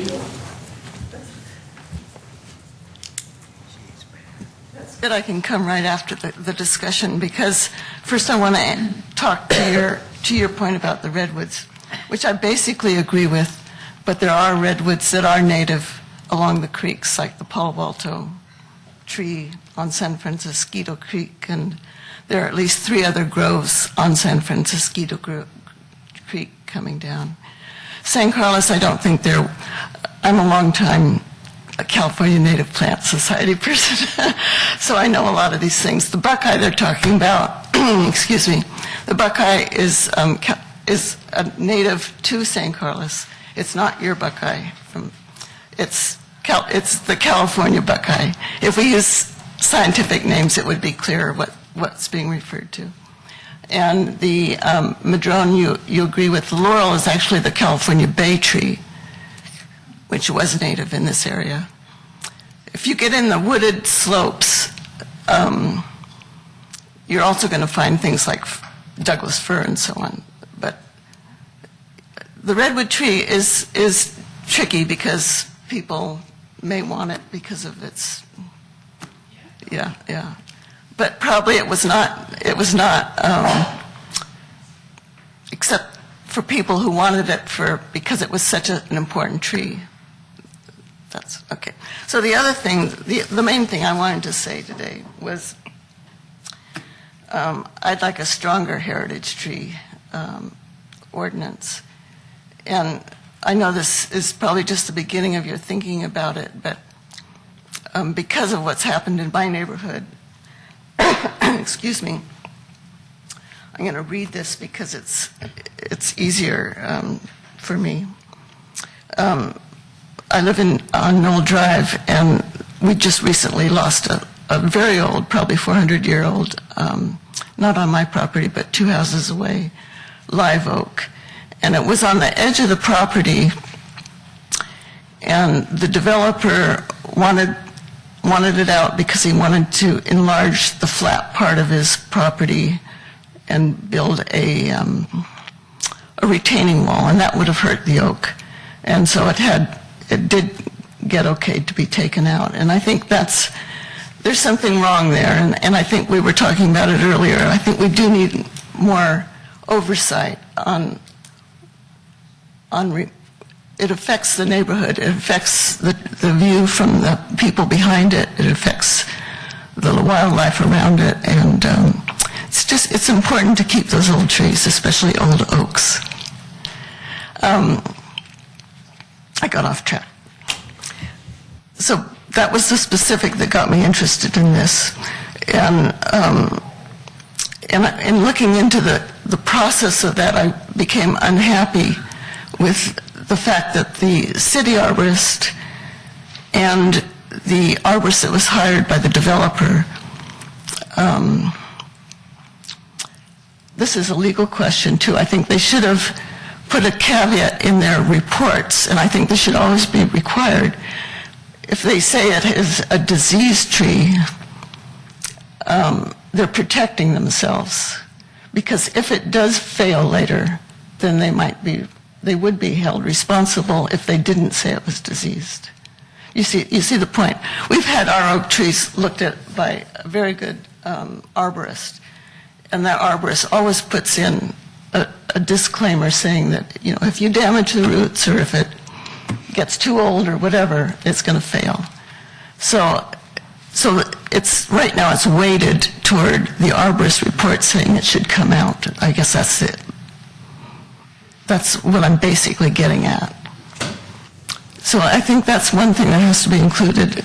And then just in general, I think having the heritage tree idea not just be a punishment for the developer, but having actually a protection of the tree involved. If they're just paying, they're just paying a fee to have the tree removed, they'll go ahead and do it.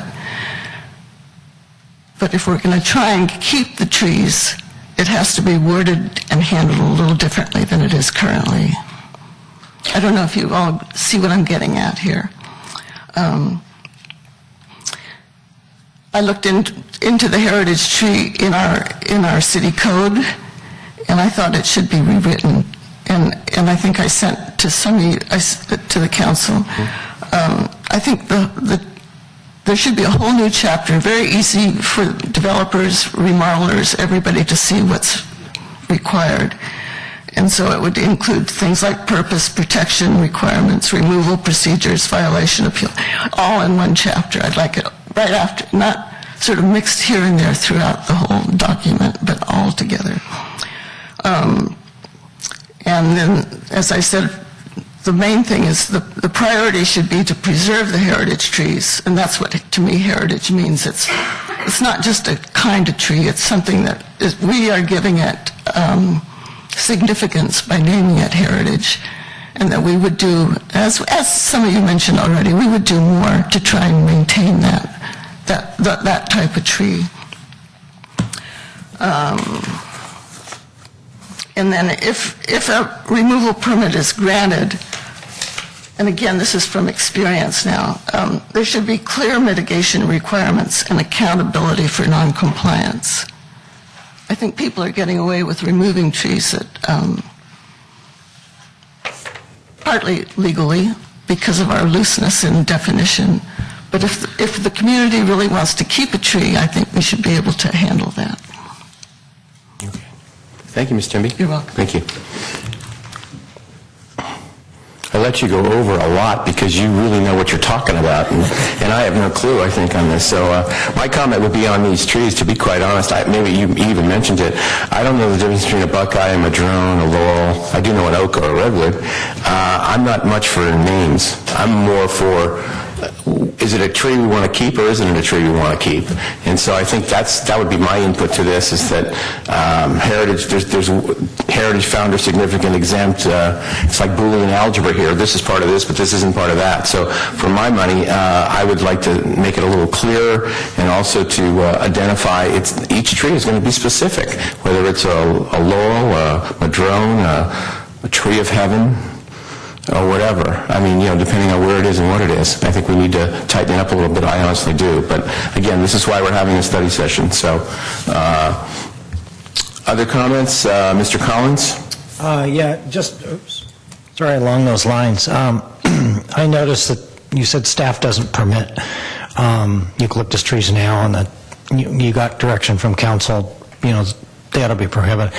I don't think that's the only tree we should prohibit. I think, most of the trees that you've already named, with the addition of camphor trees, should also be prohibited, because they're just, not only are they not native, but, the damage they cause, constant upkeep, damage to sidewalks and all those things, the leaves that they drop. There's a constant maintenance problem. So I would like to see that we have a proposed list of trees that ought to just be prohibited from being planted. Okay, Mr. Olbert? Thank you, Mr. Mayor.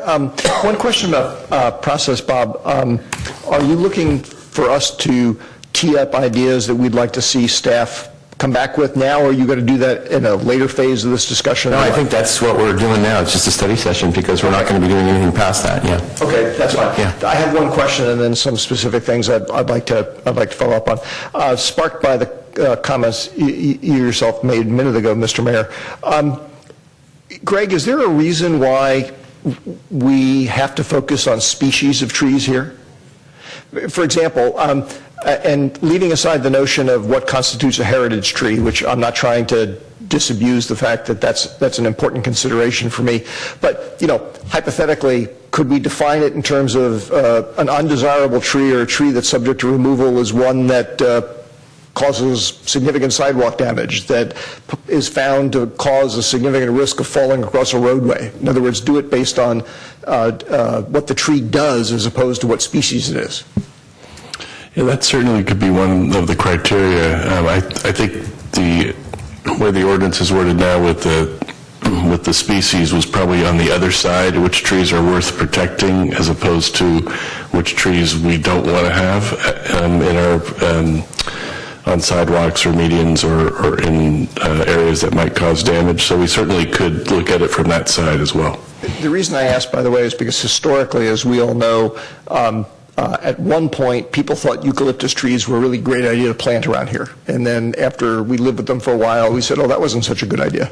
and yet they fit certain definitions where we had to be careful about how we acted on them, whereas if there were a way without spending a lot of time to redraft the ordinance so it focused on what the tree does as opposed to what its species is, then that might be a more robust long-term solution. In terms of specifics, I would like to see stronger protection than I think we have currently for heritage trees, however we end up defining that, limited number of species on private property with development. I'm actually personally supportive of the idea that since that's a benefit to the community, if there needs to be some kind of financial compensation to the property owner or to assist them, if there's a way to do that, assist them to work around it so that the tree can be preserved, I'm certainly willing to consider that. I don't think we should just be taxing people because they happen to have a tree that we want to preserve on their property. And then I am interested in, if there's a simple way of doing it, of modifying the rules so that if, at least in the planter strip, if there's a tree that was planted there by the city and it causes damage, that the city is responsible for repairing the sidewalk damage or the curb damage or whatever it is.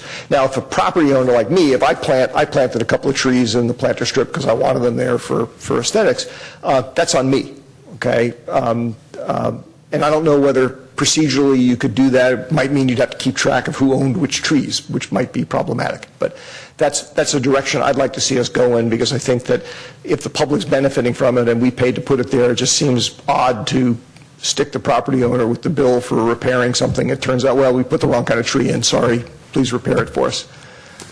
Okay. Mr. Grocott, last comments? Yeah, just a couple of things based on what Mark said. The last thing he said, I'm in total agreement with. If we planted it as a city, we should take care of it, and any damage it does. But the idea of talking about, writing the ordinance in some way about, in terms of what a tree does, there is a problem with that, because we immediately think of the eucalyptus and their shallow roots and the branches, the way they grow, and they snap off and kill people. But if you look at a valley oak and the way a valley oak grows, it likes to grow up and then once it gets to a certain size, it likes to grow its branches back down to the ground. Doesn't work too well as a street tree or anywhere close to the public right-of-way, so it's a danger. Yet we have them and we protect them. Rosie, the tree out there on whatever street that was, Garnett, I think it was. Ruby. On the corner of Ruby and Eaton. It's a dangerous tree. You look at how the branches grow, and so in that case, Mark, we have to look at how do we cohabitate with these trees that were here before us and before we start building homes and streets and roads all around them. So I think that might be a little difficult for staff to come up with something like that, is my comment on that. Okay. So does staff have some direction to come back with a whole bunch of different things? You'll have that next meeting, right? No, there's a lot of variables in this. Like I said, I appreciate the comments that everyone's made, and it's a big topic, and I think it's going to take more than a couple of meetings to get it all fine-tuned. So thank you very much to staff for doing the work they have and for the future work that they do. All right, we'll move on to. Thank you. We'll move on to 7A, which is new business consideration of adopting a resolution authorizing the City of San Carlos to continue working with other jurisdictions in the county to address the housing crisis on a regional basis, including through ongoing support of San Mateo County's Home for All initiative. Mr. Survey. Good evening once again, Honorable Mayor, members of the City Council. In 2015, the County Board of Supervisors convened a task force of community leaders to identify regional housing issues and, among other things, to develop an action plan to preserve and increase housing for all income levels in our county. Home for All initiative was developed by this task force, and you are now being asked, along with 20 other cities in the county, to adopt a resolution in support of this initiative. Here to provide more in-depth discussion is Jessica Stanfill-Mullen, Management Analyst with the San Mateo County Manager's Office, and so I'll turn it over. Welcome, Jessica. How are you? Thank you. Thank you for having me. I appreciate the opportunity to come and present on our Home for All initiative. And I just want to start off by saying that I am joined here tonight by Peggy Jensen. She is our Deputy County Manager for the County of San Mateo, as well as by Ken Cole, who is the Director for the Department of Housing. And as Al mentioned, we are here to provide you with an update about the Closing the Jobs Housing Gap Task Force and the new initiative that we launched this past fall called the Home for All San Mateo County, and we're asking that you consider adopting the resolution tonight supporting the Home for All initiative moving forward. Before we talk about Home for All, I just want to provide some information about the housing crisis that we're facing here as a region in San Mateo County. Between 2010 and 2014, the county added approximately 54,000 new jobs. However, we only managed to add an additional 2,100 units of housing. So for every one unit of housing that was built, we added 26 new jobs, which means that our workforce is having a hard time finding homes that are close to their jobs. Additionally, some of the challenges that we face in San Mateo County are made by some of our values and decisions. A majority of our land is preserved open space and agriculture. That's a value that we hold in San Mateo County. However, that means we only have about 25% of the land that's been developed that we can look at in terms of how do we add more units of housing. And if you were to look at our current housing stock within the county, approximately 2/3 of that is single-family homes. So thinking about innovative solutions and creative ideas of how we use that current housing stock to come up with solutions to address this crisis. Additionally, I think everybody here is aware of the current steep increases that we've seen in average market rent. This graph here sort of demonstrates the stark increase that we've seen over the past 5 years. The average two-bedroom apartment in 2010 went for $2,000, as well as a one-bedroom for $1,750. And if you compare that to 5 years later, we are seeing average rents for a two-bedroom increase to over $2,800 a month, and for a one-bedroom over $2,500 a month. Additionally, we witnessed the same increase in housing and condo prices, where in 2009 the average house was approximately $800,000, with the average condo being $500,000. And if you look forward 6 years later, the average cost of a home increased to $1.25 million, while a condo increased to $700,000. Additionally, we are experiencing a large amount of increase in traffic congestion, since a majority of our workforce is forced to look sort of outside the county for options in terms of housing. This graph will sort of demonstrate of our 340,000 jobs that we have in San Mateo County, approximately 2/3 of our workforce are commuting from outside. And while the blue, orange and brown pie wedges sort of showcase the workforce that are coming from our neighboring counties of San Francisco, Santa Clara, and Alameda County. What's really interesting is that purple pie wedge, where we have 77,000 workers coming in from counties beyond that. So that is the North Bay, that is parts of the Central Valley, as well as down south in terms of Monterey. Additionally, one of the things that we have heard from our community partners is the impacts that we are having to our businesses. The Silicon Valley Leadership Group does an annual survey of their CEOs, and they have identified housing costs as the #1 business challenge that our CEOs in Silicon Valley have been facing for the past 4 years. And last year, the Bay Area Council did a poll of Bay Area residents, and they found that 34% of respondents to that poll had indicated that they were likely to leave the Bay Area due to the high cost of housing. Sorry. So from that, as Mr. Savay mentioned, in the spring of 2015, the Board of Supervisors held a study session to sort of identify options and ways in which we could address this housing crisis at a local level. And they identified 29 different policies and programs that they either had enacted or were looking to enact, as well as looking at their funding commitments that they had made over the past 5 years. The county has invested approximately $64 million in funding, with the majority of that going to housing development, as well as $13 million each going towards housing preservation and improvement, as well as $13 million for homelessness prevention and support.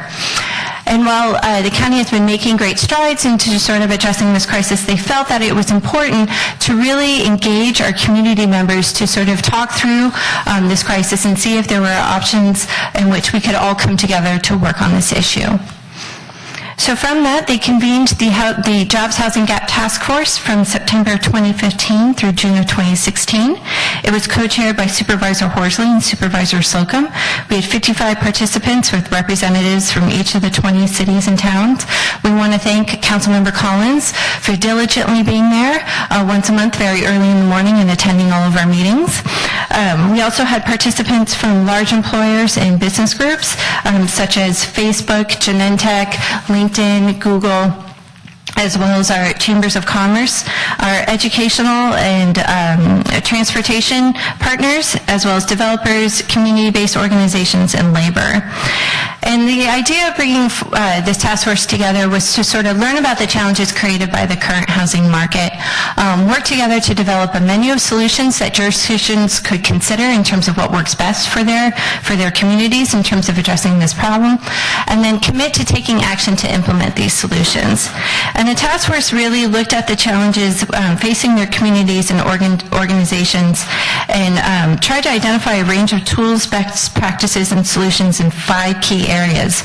Looking at ways to address the problem in our low-density housing in the residential neighborhoods, looking at high-density housing options along our transit corridors and in the downtown areas, looking at ways in which we could advocate and identify additional funding opportunities for affordable housing, looking at the continuum of housing needs in terms of homelessness, preservation, and displacement, and then identifying creative strategies for community engagement.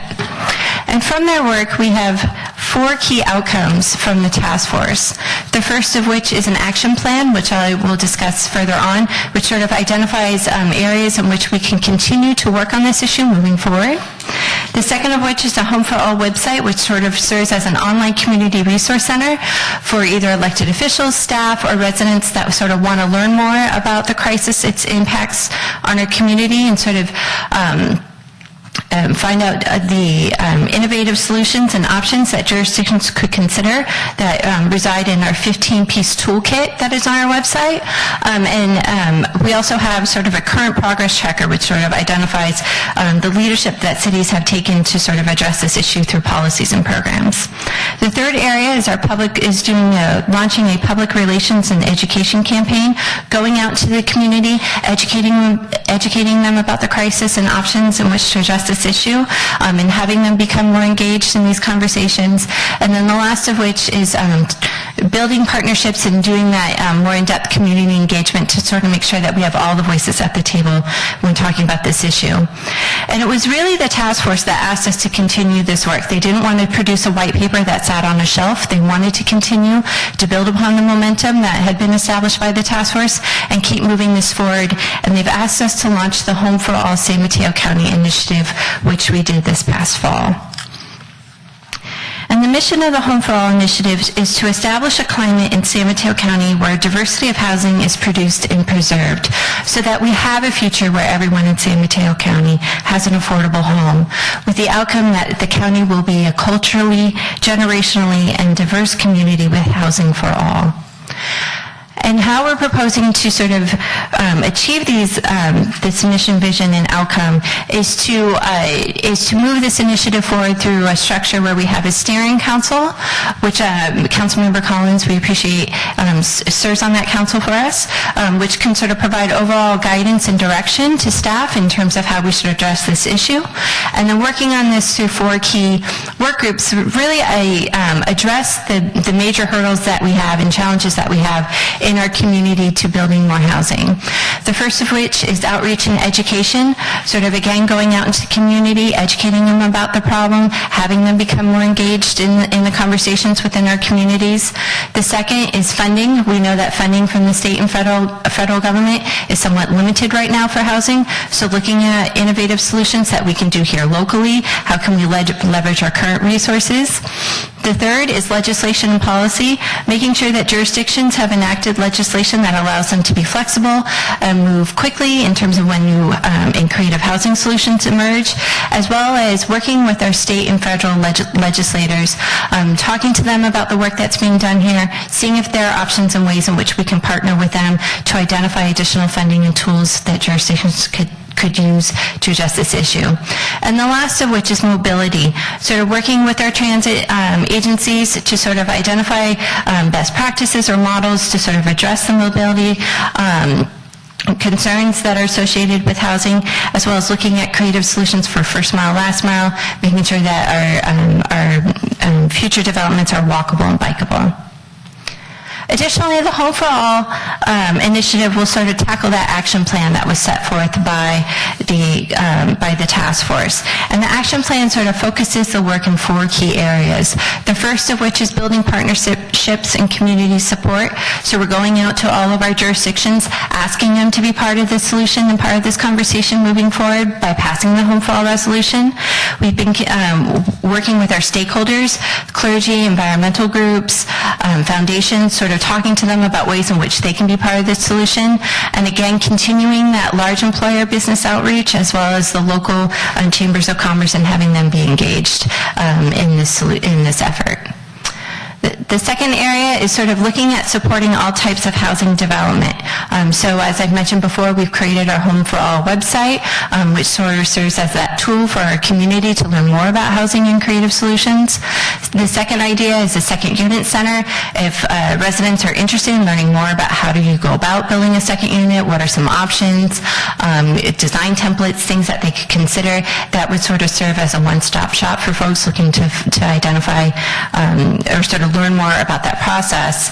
And then the third area is developing a process for facilitated community meetings, sort of how can we get more folks engaged and sort of identify those concerns that they have with housing early on in the process. Our third area, again, is looking at funding for affordable housing. How can we make HEART, which is our Housing and Regional Endowment Trust, more innovative and sort of more dynamic? The conversations that happened at the task force inspired the board to look at funding options with what we could do locally here to be able to provide funding for affordable housing, and that prompted the board to propose the Measure A's tax extension on the ballot this past November.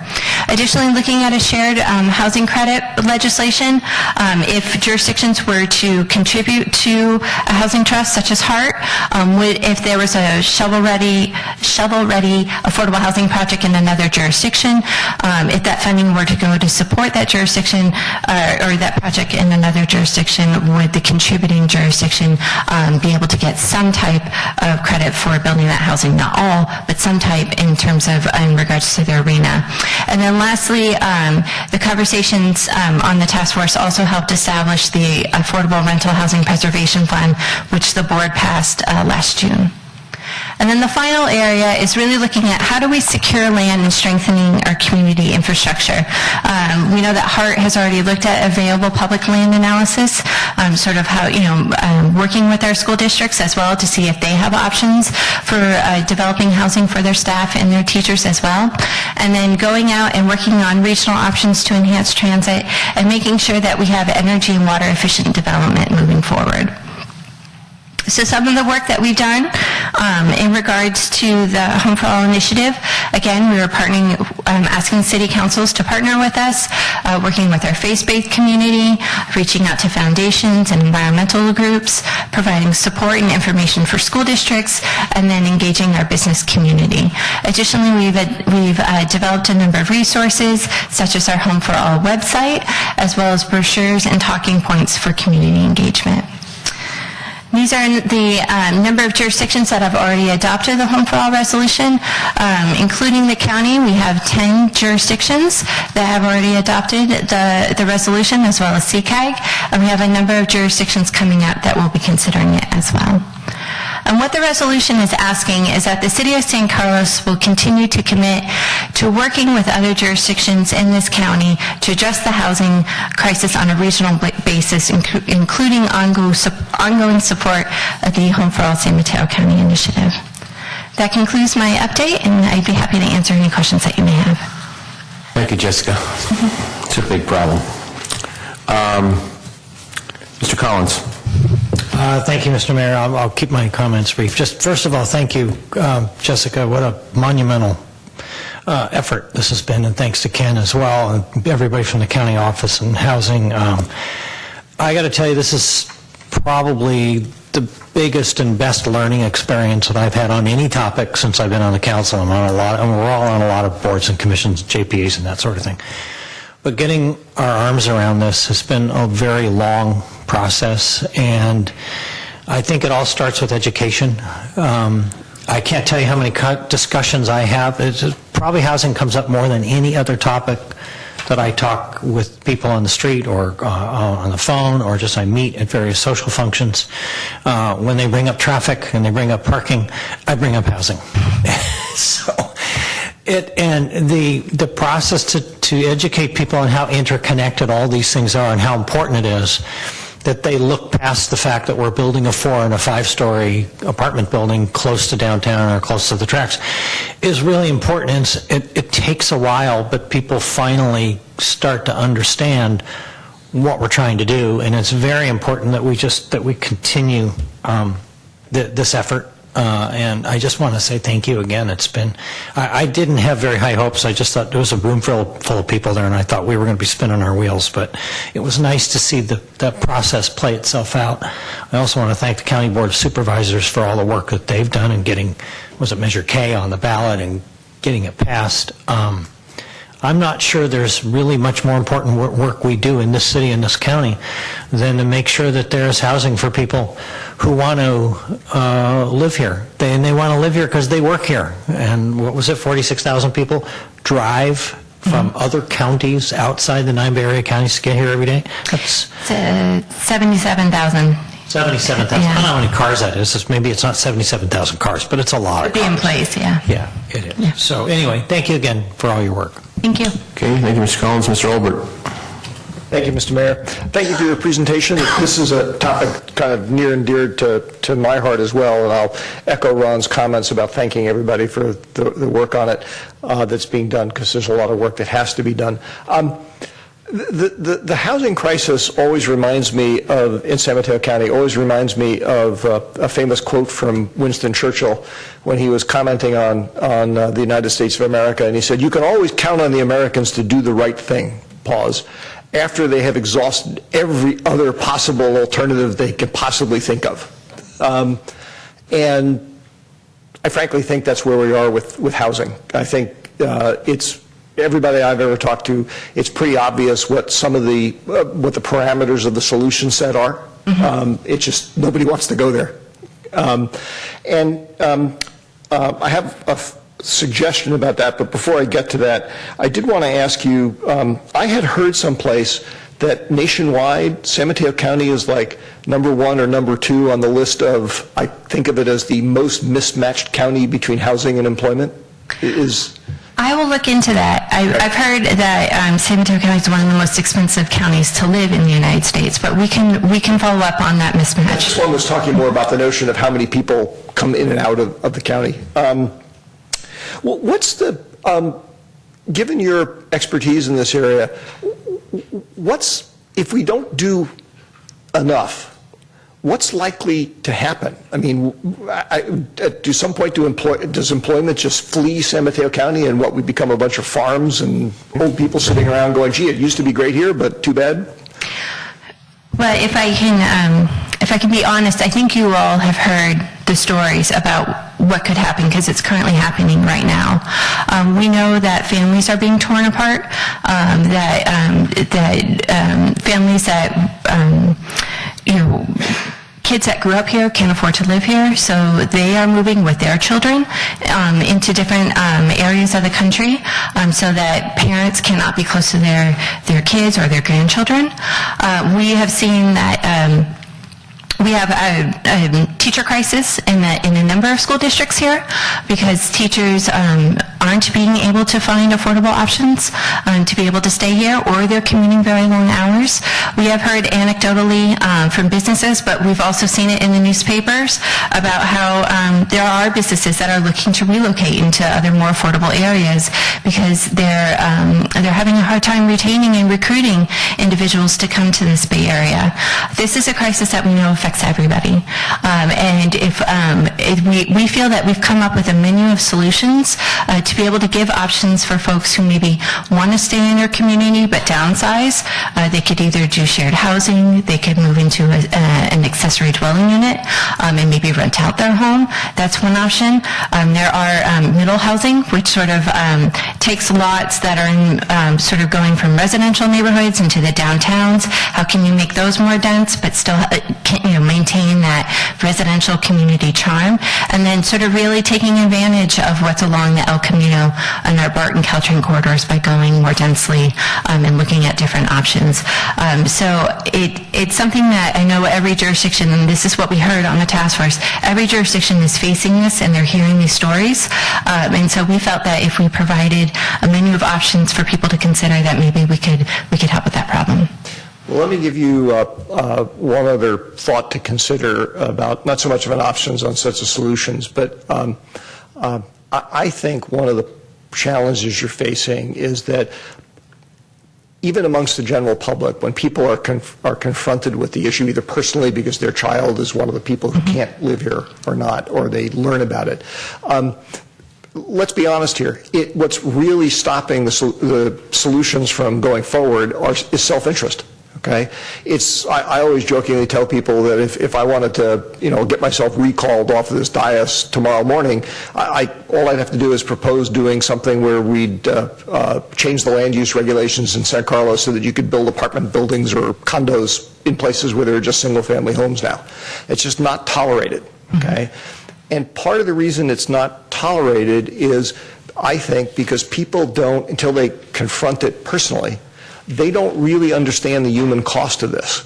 And so my suggestion to you guys actually is find ways to dramatize the human cost of this. Individuals, families that are being torn apart, whatever. Because despite what I said about self-interest, I also am a big believer in the fundamental goodness of most people, which is once they understand what the price is of their viewpoint, they will begin the process of adjustment. But they're not going to do that until it stares them right in the face of, okay, that's what it means. Okay, and there are lots of examples in history of that from where shifts in thought patterns began when people were forced to confront the human cost of a situation that they had been living with for a long time. So I'm not exactly sure how you do that. Be happy to talk to you about it offline, but find ways to dramatize the human cost as widely as possible so everybody's aware of it. And we are actually looking at working with consultants to refine our messaging as well as identify ways in which to build a dynamic community engagement process for this to address this very issue, to sort of educate the public about the impacts, sort of the consequences of not addressing this issue, and then additionally educating them about the solutions that are available. And I'll just make one last comment here. Education is really important. Education in these kind of things is never enough, because what you have to overcome is, even when somebody intellectually understands it, when they're looking in the mirror in the morning, they have to look at themselves and go, do I really feel right about what I'm not letting happen? Okay? And until they get to that point, the education is not going to matter, because they'll find ways to rationalize away. Okay, other comments? Mr. Johnson, Mr. Grocott, questions or anything? Yeah, just a couple of comments. One is, I just want to point out something on this, these statistics that are given. This one about congestion, and it says, approximately 340,000 jobs in San Mateo County, and 213,300 workers live outside the county.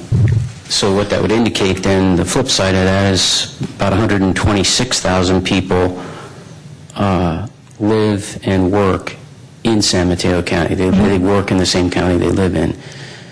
But I look at, for instance, my wife. She works for Stanford, so she's just barely crossing the line.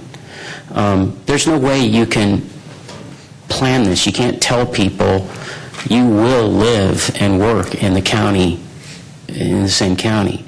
You know, there's people crossing the line all over the place. You see the buses that go from all the different high-tech companies that you know, that's the answer that these companies have created, is because you got all these young kids that want to work for Google and Facebook and Netflix and whatever, but they want to live in San Francisco. Or they want to live maybe in San Jose, but primarily San Francisco. So you see the buses in the afternoon, loaded up, and off they go. And so I applaud that. I mean, these companies are addressing the issue and addressing what the market is asking for and providing it, which is great. But I think what I'm saying about this number is I see it as a little disingenuous. This is not part of the crisis. The fact that people choose to work in a different county than they live is just their choice. I mean, you can't control it. You can't build enough unless you start building walls and saying where you live is where you work. It's just, it's just what it is. I wanted to point to something that Mr. Olbert said down here, is about educating people and so forth. He's right. If we started zoning single-family neighborhoods into being higher density, there would be a hue and cry. But actually, truth be told, we've already done it. When we did our general plan, we took parts of this community that were single-family, and we zoned them for higher density. Not necessarily for, high-rise buildings, but still, that's why we have the sideways buildings. And I can tell you where I live, and I've lived for many, many years. When I consolidate all the years I've lived in San Carlos, most of them have been in the downtown core. And where I live right now, across the street, single-family house is going to turn into a 4-story apartment building. Right smack next door to me is going to be a mixed use, so office with housing above it. I won't get any morning sun, and I won't get any afternoon sun anymore. So you'll see this council member moving. I don't even know if I can stay in San Carlos when I move, but there's just no way, a guy that grew up in the country is going to live with a home where you don't get any natural light. It's just not going to happen. But that said, I agree with Mark that it really, I've been on this dais for 15 years. And when I first got on this dais, guess what we were talking about? Housing crisis. And in my mind, what I've learned in the 15 years I've been here is this housing crisis is caused by government, because what we haven't done is zoned land properly. And we've zoned and given the store to companies like Facebook and Google and so forth that want to build and be here. When you said it, as it becomes less affordable, finally they'll wake up someday and say, you know what, San Mateo County, our unemployment rate is 3%. Other places in the country would die to have 3%, anywhere close to that, 6%. And yet you go back to, I keep alluding to Ohio, where I come from, you go back to Orville, Ohio, where one of the towns where I'm familiar with, my brother lives there, it's a ghost town. So why aren't these companies, I know it's because of Stanford University and some of the education we have around here, and people come here and they like it and they want to stay. There's other things that impact it, like foreign markets that want to come here and bring workers with them and so forth. So I'm going to be voting against this, not because I'm opposed to thinking about it, but because I I really think what we all need to do is zone better, and we could have done that a long time ago. And at some point, we have to just say, let's not get greedy. We don't need every company in San Mateo County or in the Bay Area. Spread the wealth around. Let these companies go to other places and put up shop. And go to these communities that are dying on the vine. I mentioned Ohio, but I mean, there's parts of California you can go to, the same thing. It's a dust bowl. So that's going to be the answer. The market is going to be the answer, and that's why I'm not in favor of this, because I think the market is the answer. You can't control the market. And I appreciate your perspective, and I just want to point out that in our toolkit that we have on the website, we do have some best practices and model ordinances that address some of those zoning concerns, and looking at like housing overlay zones, reduced parking requirements. There are things that we are trying to share that information with jurisdictions so that they consider those things moving forward to make sure that we do have the right zoning in place to accommodate future growth. I was in this business for 27 years. In 1977, when I got into it, people, I wouldn't say welcomed, but they certainly didn't protest when we built homes. By the time we closed our business in 2004, it was completely different, even in cities that we had built in many times before.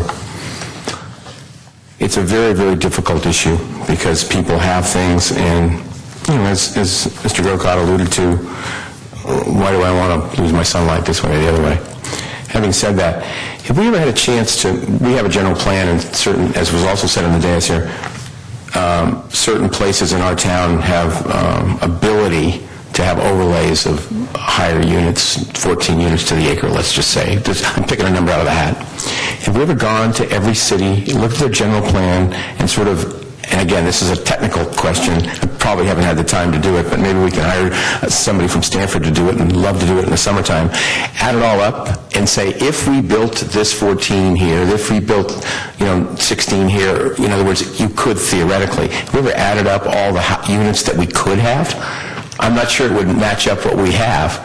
You know what I'm saying? Right, not to my knowledge. No, okay, and I'm not saying we should. I'm just saying, I'm not sure. I tend to agree with Mr. Grocott in one sense, is that I'm not sure, even if we added them all up, it would add up to what, one-to-one or anything like that.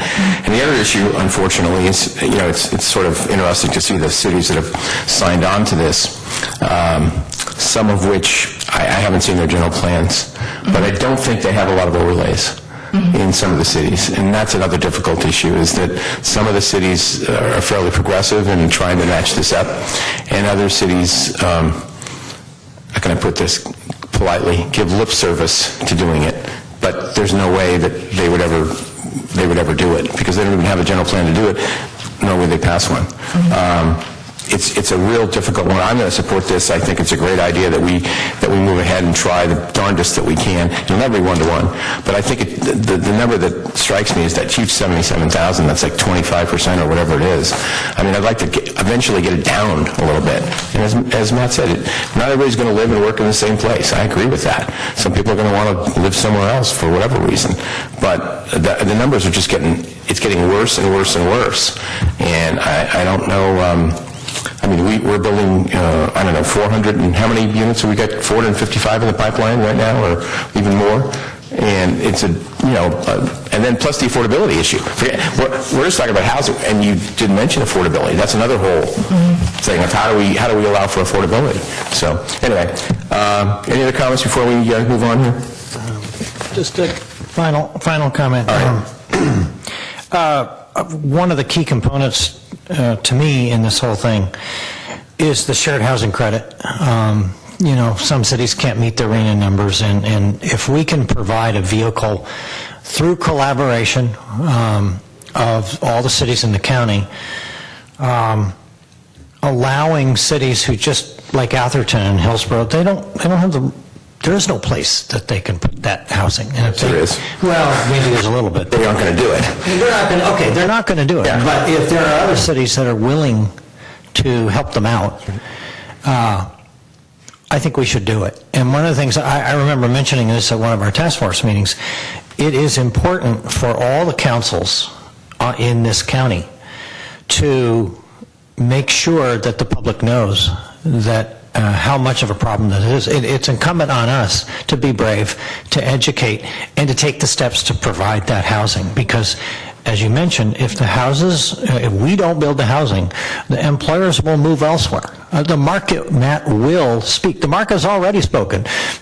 Google chose to come here. Facebook chose to come here. Nobody forced them. All we're trying to do is play catch up. And I think that that's the important thing for us as council members, is that we need to tell the public, look, if you don't do this, your home values will suffer. Your rents will go up. You don't increase affordability in housing by not building more housing. It just continues to get more expensive. So I'm going to be supporting this also, and I'm glad to hear the support on the council. Okay, entertain a motion. Mr. Mayor, may I make one other comment? If I don't hear a motion, sure. Anybody talk. Sir, go ahead. Just responding to what Ron said, I'm going to support this too, because I think whatever we can do, we need to do. And the market does not operate in housing. Everybody knows that. If we actually had free, unfettered market forces at work here, there would probably be no single-family homes in San Carlos, because the land will all get turned over and built into higher density housing, because that's the highest use. Somebody would be willing to come in and pay the money. We prevent that for quality of life reasons. Problem with that, I'm not suggesting otherwise, but it's not realistic to think that the market's ever really operated here. But the point I wanted to make is, Ron, I agree with you about, as council members in all the cities, we need to educate people, but part of the problem is that in the self-interest of the individuals who are already here, when housing stock doesn't get built, the value of my home goes up. Okay? I'm actually better off by not building housing. That's a very self-interested way of looking at it, but there's a whole bunch of those forces there. That's why I was saying there needs to be some other way to get on a different angle to people, saying, you know, how can you sort of feel good about yourself when these families are being torn up, or whatever it is. Okay, I'll entertain a motion then at this time. Mr. Mayor, I will move that we adopt Resolution 2017-14, a resolution of the City Council of the City of San Carlos authorizing the City of San Carlos to continue working with other jurisdictions in the county to address the housing crisis on a regional basis, including through ongoing support of San Mateo County's Home for All initiative. Second. All right, and I didn't do this, and I should have done it before. Is there anyone from the public wishing to speak on this item? Yes, please come up. And I'm going to hold you to 2 minutes, Bonnie.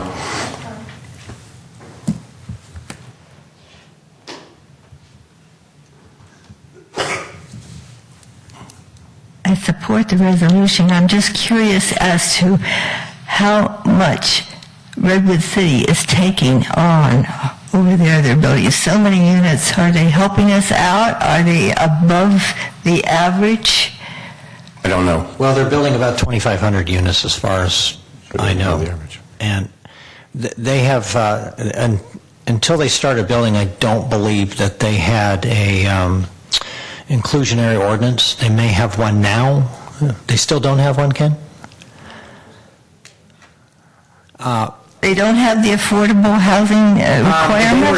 The developers were given what they call density bonuses, so that they would, if they would build more into the housing and make them affordable, and if I'm mistaken there, please correct me.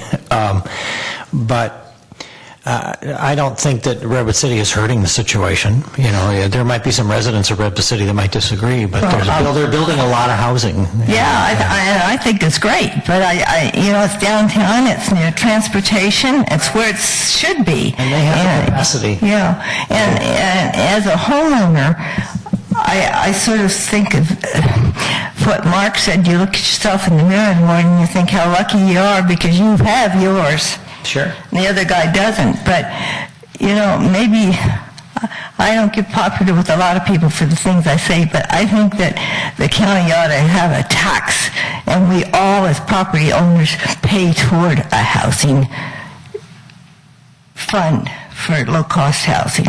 Thank you, Bonnie. Okay, so there's a resolution on the floor. Any further discussion? All right, roll call, please. Councilmember Collins? Yes. Councilmember Grocott? No. Councilmember Johnson? Yes. Councilmember Obert? Yes. Mayor Grisilli? Yes. And thank you, Jessica, and folks for coming out. Appreciate it. Give my best to Kevin. Thank you. Our best to Kevin. When you see him, if you see him. Whisper in his ear, housing. Okay, so we've gotten through the meat of the meeting. We need to go back to the consent calendar, item 5D. So, Mr. Olbert?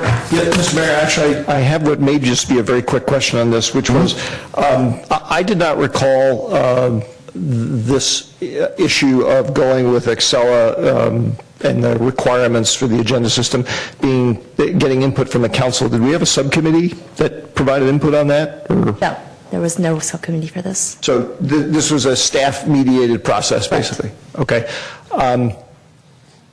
Okay, well, I'm going to vote against it just because the agenda management system is something that, as a council member, I have a pretty intimate role with, not as intimate as staff, and I would have liked an opportunity to provide some input on it before we're going to let the contract. Okay, so 5D, could I have a motion to approve this? Mr. Mayor, I move to adopt a resolution authorizing the city manager to execute a 5-year agreement with Acela for an agenda management system. Sir. All right, it's moved and seconded. Any further discussion? Hearing none, roll call, please. Councilmember Collins? Yes. Councilmember Grocott? Yes. Councilmember Johnson? Yes. Councilmember Obert? No. And Mayor Grisilli? Yes, all right. And the other one, I think, Mr. Olbert, is a G? Yes, the question I had there was I just wanted to understand a little bit more about the cost overrun, essentially how it ended up being more than what we had anticipated. I know there was another item on the consent agenda which was less on the sewer side, but it seems like, we're sort of chasing the rabbit on our projections, and I'm just wondering if that's something we can adjust for. So I'd like a little color on. Grace, you have some information on that? Grace Lee, city engineer. So after the bid, staff spoke with the contractor to see what might cause the bids to be consistently high. And what we're hearing is the construction material, steel in particular, the price for steel went up quite a bit. And that's, for a traffic signal, that's the majority of the material. That, and also because of labor, very scarce labor around. All the contractors are busy. And these are, building a traffic signal is pretty specialized. There's a lot of skilled labor involved. And that's why we're seeing a very high bid. I appreciate that, and that doesn't surprise me. I guess the question I'd have, or the thing I'd ask staff for, is perhaps when we're putting the budgets together for like future projects, that we can look at some of these trend lines, and whatever we thought was the trend line, like pick a steeper one, because it seems like, I'd like to be in a situation where sort of half of them end up being higher than we expected and half lower, and it seems like most of them are ending up higher. And I'd like to try and avoid that. Just, it's a better budgeting process that way. Okay. So entertain a motion on this item? Mr. Mayor, I move to adopt a resolution. Can I just say I move to adopt 5G? Is that sufficient? Second. All right, moved and seconded. Any further discussion? Hearing none, roll call, please. Councilmember Collins? Yes. Councilmember Grocott? Yes. Councilmember Johnson? Yep. Councilmember Obert? Yes. And Mayor Grisilli? Yes, all right. For the record, my mic wasn't on, yes. Moving on to 8, council communications and announcements. Who would like to go, if anyone? I'll just start at the right-hand side here. Councilmember Johnson. Just one item I want to make folks aware of. I had the pleasure to be at the farmers market 2 weekends ago with Jay and Grace. I got a resident who brought up concern about parking in the Caltrain parking lot, and I actually received 2 other similar inquiries via email. So there's sort of a confluence of a number of factors here. One, you used to be able to park on El Camino all day. We turned that into 2-hour parking. You used to be able to park in the neighborhood all day. We created the parking permit program. Now there's also construction going on in the parking lot. So I've reached out to Samtrans, and I made Al aware of this too. But there are people who have bought parking permits for the Caltrain parking lot. to commute to work, and they have no legal alternative for where to park. So frankly, like, Caltrain has oversold the number of parking permits. So I think, I just want to make people aware of it. I got an email reply from Brian Fitzpatrick. It was not particularly helpful. One option that we had suggested is potentially talking to the Depot Cafe about renegotiating the spots there, because one of the things that people pointed out is, hey, I'm trying to park, I'm trying to get to work, there's 15 spots for Depot Cafe, they're all empty, you know, this is deeply frustrating. So anyway, well, TBD as to what the resolution is here, but I just wanted to make people aware, if you get similar inquiries, I had reached out to Sam Trans, I'd asked Al to do the same thing, so that's all I got. Thank you. Mr. Grocott, anything? Yes, I actually sent an email to the city manager about this, but I understand he's out sick, so haven't heard back. But the email was essentially saying, I go up Edgewood Road every day, and with the rains and everything, you can see the collapse that's happening of the hillside, the upside of the hill. And years ago, the county put in cyclone fencing, but that is truly not a long-term solution. I would hope not. Even now, there's a large boulder that's up the hill a little bit that looks like if it gets undermined anymore, it's going to come tumbling down onto the road. And, you know, there's obviously the need for a capital improvement project along there. It's not our road. It's not, you know, Edgewood Park is not ours, but a good segment of our population commutes that way every morning, in and out, well, out in the morning and in the evening, and it's dangerous. And I think what I'd like to ask the council to consider is that we do some kind of recommendation resolution or a letter by the mayor that would go to their Public Works Department and inquire at least what's their plan, when do they intend to put in some type of retaining wall structure to retain that hillside that's collapsing. So. Okay. Perhaps our Public Works Director could contact Mr. Porter and just, you know, inform him about me writing a letter, or someone just ask Jim. I know that they have had loaders up there, because I got stuck in those lines. They've been I don't know if you noticed, but they've dug out a lot. This year they've dug out more than they've ever dug out. And I go up that road every day, practically every day too. So they're trying to figure out which end is up on that. So maybe Mr. Porter might have some information. If he can write it to us, or maybe come and talk to us about it, that'd be great. What their plan is, if there is a long-range plan. Great. Okay, thanks. Mr. Olbert.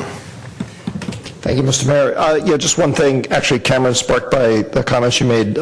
You reminded me, I had meant to tell you that I had been approached by somebody who had yet another dimension of concern about the Caltrain parking, which was with the closing of part of the lots in San Carlos, and Caltrain suggesting to folks that they go to Belmont. This person was saying that that's really terribly inconvenient, and there may have been some problems with spaces there as well.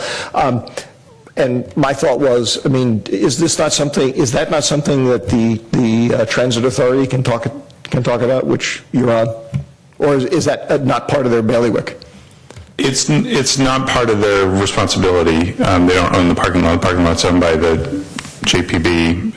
But I did mention it to staff, because they share the same staff.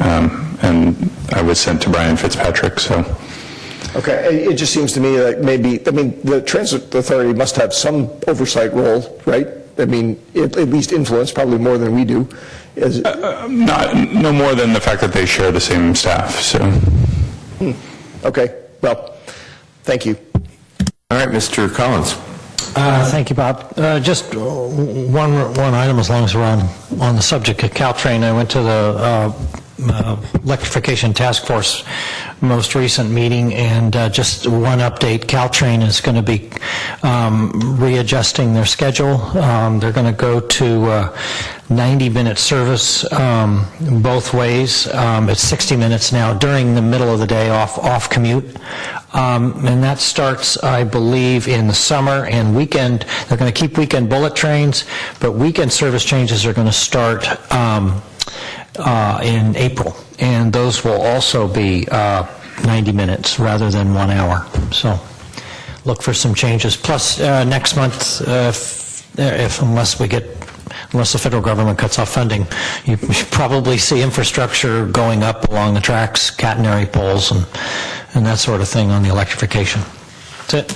Okay, I just want to report that the Garbage JPB, of which there are 11 cities in the county, we're working with Recology right now to see if we can